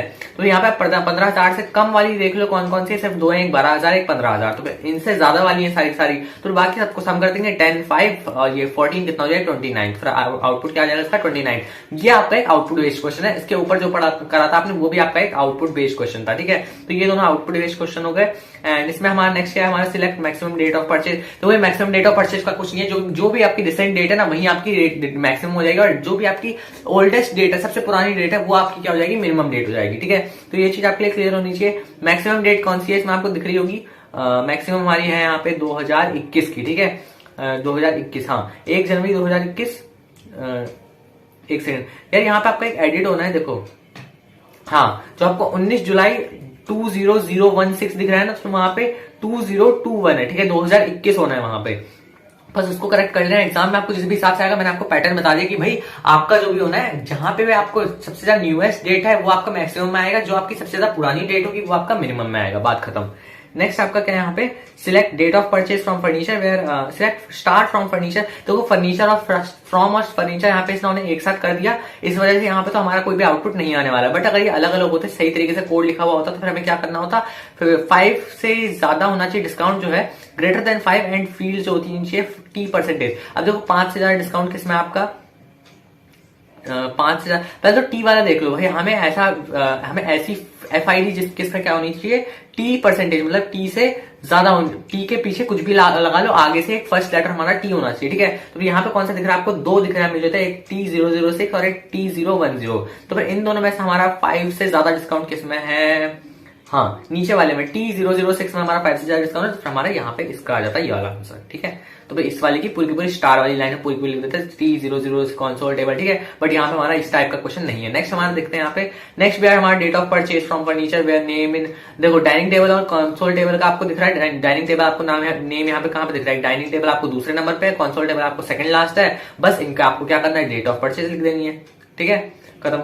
नेक्स्ट आपका क्वेश्चन क्या, सोनल नीड्स टू डिस्प्ले। इसमें देखो ये वाला आपको जो क्वेश्चन है ना, यहाँ पे आपको बता रखा है कि उसने एक कोड लिखा है, अब बताओ कि उसने उसका आउटपुट क्यों नहीं आ रहा, क्या गलती की है। तो भाई यहाँ पे इसमें देखो स्टार लगा रखा है। जब भी आपको दो चीजें, दो स्पेस, दो लेटर ब्लैंक छोड़ने होते हैं, उसकी जगह पे आप अंडरस्कोर लगाते हो, हमेशा स्टार नहीं लगाते हो। ठीक है, नेक्स्ट क्वेश्चन आपका, यहाँ पे आपको select sum discount from furniture में कॉस्ट जहाँ पे 15,000 से ज्यादा है, 15,000 से कॉस्ट ज्यादा कहाँ पे है भाई, देखो सिर्फ दो को छोड़, अरे ये वाला क्वेश्चन रिपीट हो गया। ठीक है, नेक्स्ट क्वेश्चन करते हैं, right output for SQL series, select count, हमें सिलेक्ट क्या करना है, काउंट सिलेक्ट करना है, सिटी काउंट सिलेक्ट करना है फ्रॉम स्टूडेंट टेबल में से, स्टूडेंट टेबल सामने दे रखी है, सिटी वहां पे, और सिटी वहां पे क्या होनी चाहिए, सिटी का काउंट जो होना चाहिए एक से ज्यादा बार आना चाहिए। मतलब ऐसी सिटी सिलेक्ट करनी है जहां पे हमारा सिटी का काउंट क्या होना चाहिए, एक से ज्यादा बार होनी चाहिए। मतलब जैसे कि यहाँ पे दिल्ली और भी बहुत कुछ देखे हैं हमें, आगरा, मुंबई, दिल्ली, मुंबई, दिल्ली। देखो यहाँ पे आप देखोगे आगरा एक ही बार है, तो फिर यहाँ पे हम आगरा को नहीं ले सकते, क्योंकि भाई आगरा का एक ही बार है, एक से ज्यादा बार बोला हुआ है हमें क्वेश्चन में। ठीक है, मुंबई ले सकते हैं, दिल्ली ले सकते हैं और एक मॉस्को ले सकते हैं, तीनों ले सकते हैं। तो फिर यहाँ पे हमने तीनों का लिख दिया, और सबसे आगे क्या करवाना था, काउंट स्टार प्रिंट करवाना था, सबसे आगे काउंट स्टार देना था, डिस्प्ले करवाना था, फिर हमने काउंट स्टार डिस्प्ले करवा दिया। 2 2 2 दोनों के दोनों दो बार है, और सिटी का नाम लिख दिया, ये हो गया इसका आउटपुट। नेक्स्ट क्वेश्चन हमारा, select maximum DOB minimum DOB from, तो यार डीओबी की आपको दिक्कत लेने वाली नहीं है, आपको नीचे कमेंट में बताना भाई कि मैक्सिमम डीओबी मिनिमम डीओबी का आंसर क्या होने वाला है। Next, select name slash name comma gender from student where city is equal to Delhi. तो भाई जहां पे भी स्टूडेंट टेबल में जहां पे भी सिटी की जगह पे दिल्ली लिखा हुआ है, उस वाली टेबल का हमें नेम और जेंडर बताना है। तो फिर देखो दिल्ली यहाँ पे कहाँ भी लिखा हुआ है, एक तो मुझे यहाँ पे तीसरे नंबर पे दिख रहा है और एक 5वें नंबर पे दिख रहा है। ठीक है, तो इसी का ही हम लिख देंगे सोनल और स्टोर, ये दोनों नाम हो गए इसके, और जेंडर इनका लिख देंगे, एक का फीमेल है एक का मेल है, बस इतना हो गया काम। ठीक है, नेक्स्ट देखते हैं, यहाँ पे हमसे पूछा गया है select department count star from teacher group by department. ठीक है, तो यहाँ पे क्या करना है, सिलेक्ट डिपार्टमेंट सिलेक्ट करना और काउंट सिलेक्ट करनी है, कहाँ किसमें से, टीचर में से। टीचर वाली टेबल देखेंगे हम, ग्रुप बाय डिपार्टमेंट। अब देखो यहाँ पे डिपार्टमेंट के हिसाब से ग्रुप बाय करना, तो हम सबसे पहले क्या करेंगे, यहाँ पे सबसे पहले हम देखेंगे भाई डिपार्टमेंट में हमारा डिपार्टमेंट सिलेक्ट करना है, काउंट सिलेक्ट करनी है। ठीक है, तो देखो यहाँ पे डिपार्टमेंट कितने टाइप के, ये देखो डिपार्टमेंट हमारे यहाँ पे कंप्यूटर साइंस है, हिस्ट्री है, मैथमेटिक्स है। ठीक है, तीन ही डिपार्टमेंट है, तो फिर तीनों का डिपार्टमेंट लिख देंगे हमें, हिस्ट्री, कंप्यूटर साइंस, मैथ्स, और उसका तीनों की काउंट लिख देंगे कि भाई तीनों कितने बार आएंगे। हिस्ट्री हमारा 3 बार आया है, कंप्यूटर साइंस 2 बार आया है, और मैथ हमारा 3 बार आया है, यही लिख देंगे। जिस हिसाब से हमें सिलेक्ट के बाद देखा होगा, सिलेक्ट के बाद पहले हमें डिपार्टमेंट बोला तो पहले डिपार्टमेंट लिखेंगे, उसके बाद हमें काउंट बोला तो उसके बाद हम काउंट लिख देंगे। नेक्स्ट क्वेश्चन हमारा, यहाँ पे हमारा मैक्सिमम, यहाँ पे हमें क्या पूछा गया है, सिलेक्ट मैक्सिमम डेट। देखो ये हमें आपके इजी क्वेश्चन है, हमें जब मैक्सिमम या फिर मिनिमम डेट सिलेक्ट करनी है, तो फिर ये तो आपको अच्छे से आता है, ये भी आप मुझे नीचे कमेंट में बता देना। And select teacher name select करना है, ये देखो ये थोड़ा सा ट्रिकी क्वेश्चन है, इसमें आपको थोड़ा दिमाग लगाना पड़ सकता है। Select teacher name, teacher department from posting, from teacher posting where teacher department is equal to posting. देखो यहाँ पे हमें क्या करना है, हमें टीचर नेम सिलेक्ट करना है, टीचर डिपार्टमेंट सिलेक्ट करना है, पोस्टिंग प्लेस सिलेक्ट करना है, 3 चीज सिलेक्ट करनी है। किसमें से सिलेक्ट करनी है, टीचर और पोस्टिंग दोनों में से, जहां पे हमारा टीचर डिपार्टमेंट जो है पोस्टिंग डिपार्टमेंट के इक्वल है। यहाँ पे मैं पहले बता दिया, देखो जब 2 टेबल दे रखे होते हैं ना, दो टेबल का यूज करके कोई भी चीज निकालनी होती है, तो फिर हमें दोनों में से कोई ना कोई एक सिमिलर टेबल निकालनी पड़ती है, सिमिलर हमें डोमेन निकालना पड़ता है। जैसे यहाँ पे डिपार्टमेंट दोनों में सेम है, तो फिर यहाँ पे क्या हो जाएगा, ये कॉमन हो जाएगा। ठीक है, तो यहाँ पे डिपार्टमेंट का हम क्या करेंगे, डिपार्टमेंट से हम देखेंगे, और यहाँ पे हमें बता दें दोनों के डिपार्टमेंट सेम है। And posting place is equal to Delhi. Posting place Delhi कहाँ पे भाई, आप टेबल नंबर पोस्टिंग वाले में देखो प्लेस दे रखा है आपको दिल्ली में कहाँ क्या दे रखा है, कंप्यूटर साइंस। दिल्ली में कंप्यूटर साइंस दे रखा है, तो ऊपर वाली टेबल में चले जाओ भाई, टीचर वाली टेबल में कंप्यूटर साइंस क्या दे रखा है आपको, कंप्यूटर साइंस आपको 1 2 जगह कंप्यूटर साइंस दे रखा है। ठीक है, तो उसमें से हमें सिलेक्ट क्या करना है, डिपार्टमेंट सिलेक्ट करना है।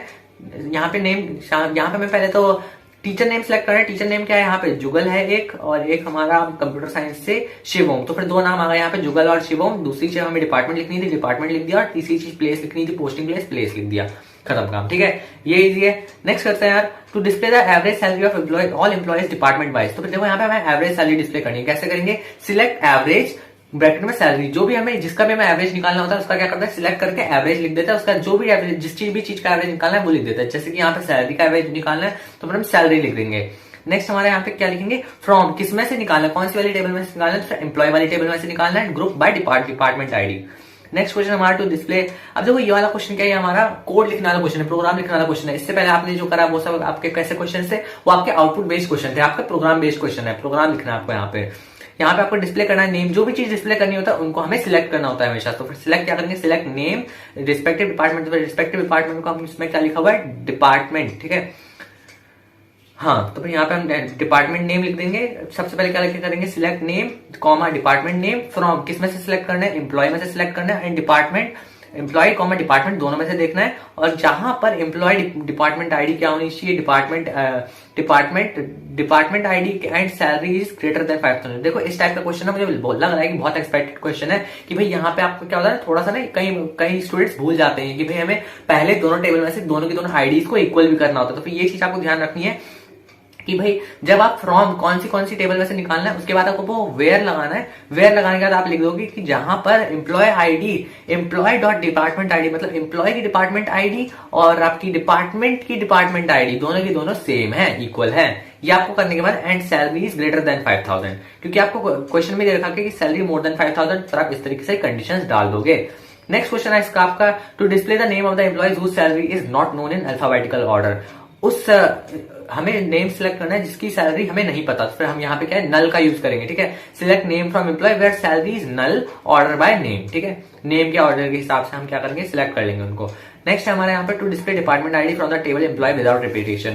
देखो रिपीटेशन नहीं करना, रिपीटेशन जब भी नहीं करना होता तो हमेशा डिस्टिंक्ट का यूज होता है, ये ध्यान रखना, ठीक है। तो फिर select distinct department ID from employee. Next question देखते हैं, to display the names of the all the activities with a course and deciding order. तो फिर हमें यहाँ पे क्या करना है, डिस्प्ले करना है नेम का, एक्टिविटीज का नेम डिस्प्ले करना है किसके साथ, ए कोर्स के साथ, किस ऑर्डर में, डिसेंडिंग ऑर्डर। तो यहाँ पे क्या करेंगे, वही चीज सिलेक्ट करेंगे। हमने ए कोर्स सिलेक्ट कर लिया, एक्टिविटी नेम सिलेक्ट कर लिया, कहाँ किस में से करना है, from activity order by, from activity किस में से सिलेक्ट करना है, फ्रॉम एक्टिविटी वाली टेबल में से, और किस हिसाब से ऑर्डर करना है, order by A code deciding, DEST का क्या मतलब भाई, डिसेंडिंग ऑर्डर में करना है यहाँ पे हमें, ठीक है। इतनी चीज समझ में आ गई। नेक्स्ट आपकी to display sum of prize money for the activity. अब देखो यहाँ पे दो स्टेडियम है बेसिकली, आप देखोगे एक का नाम आपका स्टार NX और एक का नाम स्टार सुपर पावर, ठीक है। तो दोनों में से कितनी सैलरी का सम है वो हमें बता देना है यहाँ पे, ठीक है।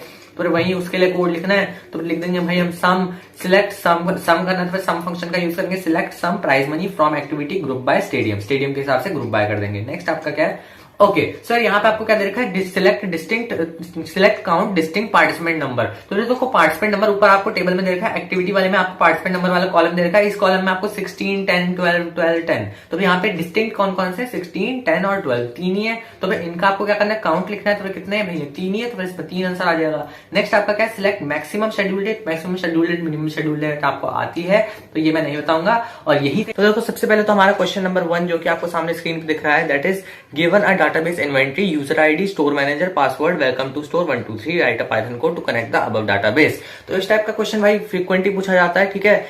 इसमें क्या बताना है हमें, डाटाबेस का नाम बता दिया, यूजर आईडी बता दी, और इस टाइप में बेसिकली क्या करना है ना, हमें जब इंटरफेसिंग करनी है उस टाइम पे हमें इन सब कुछ का एंट्री भरनी है। तो यूजुअली क्या है हमारा, हमको इंटरफेसिंग के बाद हो सकता है कि एग्जीक्यूशन के टाइम पे हमसे क्वेश्चन आए कि भाई हमें ये एग्जीक्यूट कराना है, ये लाना है, प्रिंट कराना है। एक तो इस टाइप का क्वेश्चन आ सकता है डाटाबेस का। एक आ सकता है कि बस आप इंटरफेस करा दो, मतलब कि आप कनेक्ट करवा दो इसको, MySQL को डाटाबेस से कनेक्ट करा दो, ठीक है। तो फिर इसमें हमें हमारा सिर्फ कनेक्शन का क्वेश्चन है, तो फिर इसमें कनेक्शन कैसे करते हैं भाई, कनेक्शन के लिए देखो फिक्स्ड लाइंस है, ठीक है। इन फिक्स्ड लाइंस को कर लेना है आपने। अगर ये वाली फिक्स्ड लाइन आपने याद कर ली तो फिर बस थोड़ी बहुत वैल्यू ही चेंज करनी है, बाकी कुछ भी नहीं है इसमें, ठीक है। तो सबसे पहले तो यहाँ पे आपको इंपोर्ट करना है MySQL.connector। MySQL.connector को आप इंपोर्ट कर लोगे। दूसरा काम आपको क्या करना है, माई डाटाबेस को आप बस DB लिख सकते हो, MyDB is equals to MySQL.connect। भाई ऐसा करने से कनेक्ट हो जाएगा, क्योंकि आपने पहले कनेक्टर को इंपोर्ट करा दिया है। अब MySQL.connector वाले में से आपको एक कनेक्ट फंक्शन का यूज करना है, ऐसा मान के चल सकते हो, ठीक है। इसमें MySQL.connect में क्या करना है, आपको पहले तो होस्ट का नाम लिखना होता है, ठीक है। होस्ट का नाम अगर आपको दे रखा है तो फिर वेल एंड गुड आपको वो लिखना है, अगर नहीं दे रखा तो फिर आप लोकल होस्ट लिख सकते हो, ठीक है। तो यहाँ पे भाई हमारा होस्ट का नाम नहीं दिया हुआ था तो फिर हमने लोकल होस्ट लिख दिया है। नेक्स्ट चीज आपको हमेशा यूजर लिखनी है। देखो 4 चीजें यहाँ पे लिखनी होती है, ध्यान रख लो बिल्कुल। 4 चीजें क्या क्या, होस्ट, यूजर, पासवर्ड और डाटाबेस, बस बस 4 चीजें बस इसी सीरियल में लिखनी है, सारे क्वेश्चंस में ऐसी करनी है, ऐसी होता है इसमें कनेक्शन, ठीक है। कनेक्ट करना है MySQL से। अब यहाँ पे होस्ट लिख दिया, फिर यूजर देखो यहाँ पे हमें स्टोर मैनेजर दे रखा था पहले से कि user ID is store manager, तो फिर आप क्या लिखोगे, यूजर आईडी स्टोर मैनेजर, इतना हो गया। अब भाई जो चीज हमें यहाँ पे ध्यान रखनी है वो है कि जो भी आप नाम लिखोगे उनको हमें इन्वर्टेड कॉमास यानी कि कोट्स के अंदर लिखना है, ठीक है। तो कोट्स के अंदर आप लिख लोगे जो भी चीज है, पहले आपको होस्ट का नाम लिखना है, उसका इज इक्वल टू डाल के जो भी उसका वैल्यू देखिए, मतलब कि होस्ट का अगर यहाँ पे कुछ भी नहीं देखा तो लोकल होस्ट लिख दिया। सेकंड चीज आपको यहाँ पे यूजर का लिखना है, यूजर का यहाँ पे हमें क्या बता रखा है, यूजर का हमने यूजर आईडी देखिए स्टोर मैनेजर, तो फ्रॉम स्टोर मैनेजर लिख देंगे। तीसरी चीज आपको क्या लिखनी होती है, पासवर्ड। पासवर्ड में आपको वेलकम टू स्टोर 1 2 3 करके इन्होंने पहले से ही बोला था कि भाई हमें ये वाला पासवर्ड प्रिंट कराना है, मतलब ये वाला पासवर्ड हमें इनपुट कराना है, इस पासवर्ड के साथ हमें कनेक्ट कराना है, तो फिर कैसे करेंगे, हम यही वाला पासवर्ड लिखेंगे और सारी की सारी चीजें कोड्स में होंगी, ये चीजें ध्यान रखेंगे और कॉमा से सेपरेटेड होंगी भाई ये सब चीजें, होस्ट, यूजर, पासवर्ड और डाटाबेस। नेक्स्ट लास्ट में हमारा डाटाबेस का नाम मैं बता रखा था कि गिवन अ डाटाबेस इन्वेंट्री, तो फिर डाटाबेस का नाम क्या है, इन्वेंट्री। तो भाई बहुत सिंपल चीज है, समझ में आ गई होगी। नेक्स्ट आपको क्या करना है, अगर हमारा डाटाबेस ये देखो इस कनेक्टेड करके जो फंक्शन है ना, इसका यूज होता है चेक करने के लिए कि भाई हमारा फंक्शन कनेक्टेड हुआ है या फिर नहीं हुआ। अगर कनेक्ट हो गया होगा तो फिर हम प्रिंट करा देंगे कि कनेक्टेड टू इन्वेंट्री डाटाबेस, अगर कनेक्ट नहीं हुआ होगा तो फिर हम लिख देंगे fail to connect to inventory database. इतना क्लियर है। नेक्स्ट देखते हैं, अगला क्वेश्चन है हमारा, consider the tables faculty and courses with structure as follows. तो भाई यही 2 क्वेश्चन कराया मैंने, ठीक है। 2 क्वेश्चन के अलावा बाहर से कुछ भी नहीं है, क्योंकि भाई यही क्वेश्चन रिपीटली डिफरेंट पैटर्न्स में आ रहा है, तो फिर इसका कोई भी एक क्वेश्चन कर लोगे तो बाकी सारे क्वेश्चन बना पाओगे, ठीक है। तो ये चीजें ध्यान रखनी है। और इसमें क्वेश्चन में क्या है, हमें एक टेबल के फॉर्म में दे रखा है, ठीक है। टेबल दे दिया हमें फैकल्टी कोर्सेज करके 2 सामने टेबल दे दिया आमने सामने। अब भाई इनसे हमें क्या करना है, write the Python code of the following to display details of these faculties whose salary is greater than 12,000। तो फिर जिन फैकल्टीज की 12,000 से ज्यादा है सैलरी, उनका हमें बस नाम प्रिंट कराना है, उनकी डिटेल्स प्रिंट करानी है। तो भाई सिंपल सा प्रोग्राम से कैसे करोगे, पहले तो आपको इंटरफेस मतलब कि कनेक्शन करना है, आपको कनेक्टर यूज करके कैसे करेंगे भाई, सेम ये वाला जो है ना कनेक्टर के लिए सेम यही वाला हर जगह पे छापना है, कुछ भी नहीं है इसमें। कनेक्शन क्लिक आपको बस इंटरफेसिंग करनी है, तो फिर कनेक्ट करना होगा आपको पहले, तो फिर कनेक्ट करने के लिए बस यही है यार, import mysql.connector, mydb is equals to mysql.connector.connect, host, user, password और उसके बाद आपका लास्ट में डाटाबेस, तीनों की वैल्यूज लिख दो। यहाँ पे आपको कोड्स के अंदर वैल्यूज लिखनी है, उसके बाद इसको नीचे पे फिर यहाँ पे देखो थोड़ा सा एक नई चीज है, my cursor is equal to mydb.cursor। Cursor का यूज क्या होता है भाई, अगर हमें ट्रैवर्स करना है ना, अगर हमें इसके अंदर जो भी हमें यहाँ पे इनपुट दे रखा है, ये जो हमारा कनेक्टेड डाटाबेस है, अगर हमें इसके अंदर ट्रैवर्स करना है तो फिर उसके लिए हमें कर्सर नाम का एक फंक्शन, एक हमें वैल्यू देनी पड़ेगी, एक वेरिएबल बनाना पड़ेगा जिसमें कि हम mydatabase.cursor की फंक्शन को स्टोर करेंगे, ठीक है। इसकी मदद से क्या होगा, अगर हमें कोई भी पर्टिकुलर वैल्यू चाहिए ना तो वो हम निकाल पाएंगे। जैसे कि यहाँ पे हमसे बोला क्या है कि 12,000 से जिसकी ज्यादा सैलरी है उसका नाम चाहिए, तो फिर यहाँ पे हमें कर्सर का यूज करना पड़ेगा। तो फिर वही रटे पटे कोड है, ठीक है, यही है directly, my cursor is equal to mydb.cursor का यूज करके फिर mycursor.execute। अब यहाँ पे हमें बताना है कि हमें आखिर कौन सी पर्टिकुलर क्वेरी या फिर कोई पर्टिकुलर डाटा चाहिए। जैसे कि यहाँ पे आपको बोला है कि 12,000 से ज्यादा सैलरी, तो हम लिख देंगे भाई select star from faculty where salary is greater than 12,000, ठीक है। तो भाई अब यहाँ पे आपको क्या करना है, सबसे पहले तो देखो आपको, अगर आपने को ये समझ नहीं आ रहा कि भाई हमने select star from faculty where salary is greater than 12,000, ये समझ नहीं आ रहा कि कैसे लिखा, तो फिर आपको क्या करना है, माई DBMS के most important previous years question को देख लेना है। ये करने के बाद भाई rows is equal to my cursor dot fetch all. देखो फैच ऑल का यूज कर क्यों होता है, जो भी ऊपर पे जो भी हमारी डिटेल्स दे रखी ना, उसमें से सारी की सारी डिटेल्स हमें चाहिए नीचे, तो फिर उसके लिए हम फैच ऑल का यूज करेंगे। एक और होता है हमारा, एक होता है हमारा फैच वन, एक होता है फैच ऑल, ठीक है। और भी होता है बट उसको हम इस वीडियो में डिस्कस नहीं कर रहे हैं। Rows is equal to my cursor dot fetch all का यूज करके यहाँ पे सारी चीजें फैच करनी है। फिर उसके बाद क्या करना है भाई, देखो फैच ऑल का यूज करके for rows in rows print, अब एक एक करके चेक करेगा कि भाई किसमें हमारा 15,000 से ऊपर है, ठीक है। तो for rows in rows print रो, अब जिसमें भी अगर ये वाली वैल्यू सेटिस्फाई होगी वो वाली वैल्यू प्रिंट हो जाएगी। तो फिर सिंपल है, तो फिर यही वाले कोड्स पे डायरेक्टली इनडायरेक्टली यही तरीके से चीजें आने वाली हैं। Clear, to display the details of courses whose fees is in the range of, अच्छा अब उन कोर्सेज की डिटेल्स प्रिंट करनी है जिसमें कोर्सेज हमारे 15,000 से लेके 50,000 के बीच में है, ठीक है। तो फिर इसमें क्या करेंगे, सेम पहले तो भाई कनेक्टर का यूज करना है, mydb is equals to mysql.connector.connect, उसके बाद सारा host, user name, password, database, फिर my cursor is equals to mydb.cursor, उसके बाद mycursor.execute। एग्जीक्यूट तक तो भाई सब कुछ सेम ही है ना, आप खुद नोटिस कर रहे हो, एग्जीक्यूट तक सब कुछ सेम है। उसके बाद आपको जो पर्टिकुलर लिखना है, यहाँ पे क्या है, सिलेक्ट करके लिखना है हर बार कमांड में। आपको एक पर्टिकुलर चीज निकालनी है, उसको सिलेक्ट का यूज करके करेंगे, सिलेक्ट स्टार ही लगेगा यहाँ पे, ठीक है। यहाँ पे कोई भी ज्यादा हेरफेर नहीं होगी, यहाँ पे जो भी चीज क्वेरी होगी उसमें ज्यादातर सारी क्वेरीज प्रिंट करानी होगी। फिर select star from students where fees between 15,000 and 50,000। And function का आपको पता ही है, एंड फंक्शन कहाँ पे यूज होता है, दो वैल्यूज के बीच में अगर कोई किसी भी टाइप का कंपैरिजन या फिर कुछ भी होता है तो हम एंड का यूज करते हैं। और बिटवीन का आपको पता ही है, किसी भी चीज की बीच की वैल्यू चाहिए होती है तो फिर बिटवीन का यूज होता है। वेयर आपको पता ही है, ठीक है, वेयर क्लॉज। फीस आपको पता ही है, यहाँ पे फीस हमें टेबल में ही दे रखी है, ठीक है। तो भाई सीधे सिंपल चीजें हैं, यहाँ पे आपको ये इस तरीके से लिख देना है, तो फिर ये चीजें एग्जीक्यूट हो जाएंगे। रिजल्ट करके एक वो बना देना है वेरिएबल, जिसमें कि आपको माई कर्सर डॉट फेच ऑल हो जाएगा। माई कर्सर नाम का ही आपने ये बना रखा है, डाटाबेस का नाम जो आपने माई कर्सर डाल रखा है। अभी माई कर्सर को ही आपको फेच करना है, ठीक है। फेच ऑल करके for x in result print x, simple है। जैसे कि ऊपर पे फॉर रोज एंड रोज करके प्रिंट रो कर दिया था, यहाँ पे हमने एक्स ले लिया वैल्यू और कुछ भी नहीं किया, सब कुछ सेम फॉर्मेट है। लास्ट वाला हमारा जो है to increase the fees of course system design by 500। तो फिर भाई हमारा एक फीस कोर्स है जिसमें कि हमें सिस्टम डिजाइन को हमें 500 से उसकी फीस अपडेट करनी है, मतलब इंक्रीज करनी है हमें फीस किसकी, जिसमें कि सिस्टम डिजाइन नाम के फीस कोर्स की फीस हमें 500 बढ़ानी है। ये कैसे करेंगे भाई, देखो इसमें आपको क्या करना है ना, अपडेट का यूज करना है। अपडेट का यूज कैसे होता है, एग्जीक्यूट के बाद ही ऊपर की लाइन सारी सेम है, कनेक्ट करने तक की सब कुछ सेम है। उसके बाद क्या करना है, आपको एग्जीक्यूट करने के टाइम पे अपडेट करनी है वैल्यू। अपडेट क्या करनी है, कोर्सेस, अपडेट कोर्सेस। कौन सी टेबल को अपडेट करनी है, कोर्सेस वाली टेबल में set fees is equal to fees plus 500, ठीक है। फीस, नई फीस क्या बनानी है हमें, पुरानी फीस प्लस 500, ये आ गया हमारा नई फीस। कहां पे बनानी है, अब देखो ये भी लिखना पड़ेगा कि हमें पर्टिकुलर किस जगह पे बनानी है। तो फिर where C name is equal to system design. अब देखो सी नेम कहां से आया भैया, यहाँ पे मैं टेबल में ही दे रखा था, गिवन क्वेश्चन में था कि भाई सी नेम क्या है हमारा, कोर्स नेम को क्या दे रखा है, सी नेम बना रखा है। तो फिर C name is equal to हमने बता दिया कि सिस्टम डिजाइन है, और क्लोज करके my database dot commit and my database dot close. Last में जब भी हमें अपडेट का यूज करना है तो हम कमिट और क्लोज कर देते हैं, ठीक है।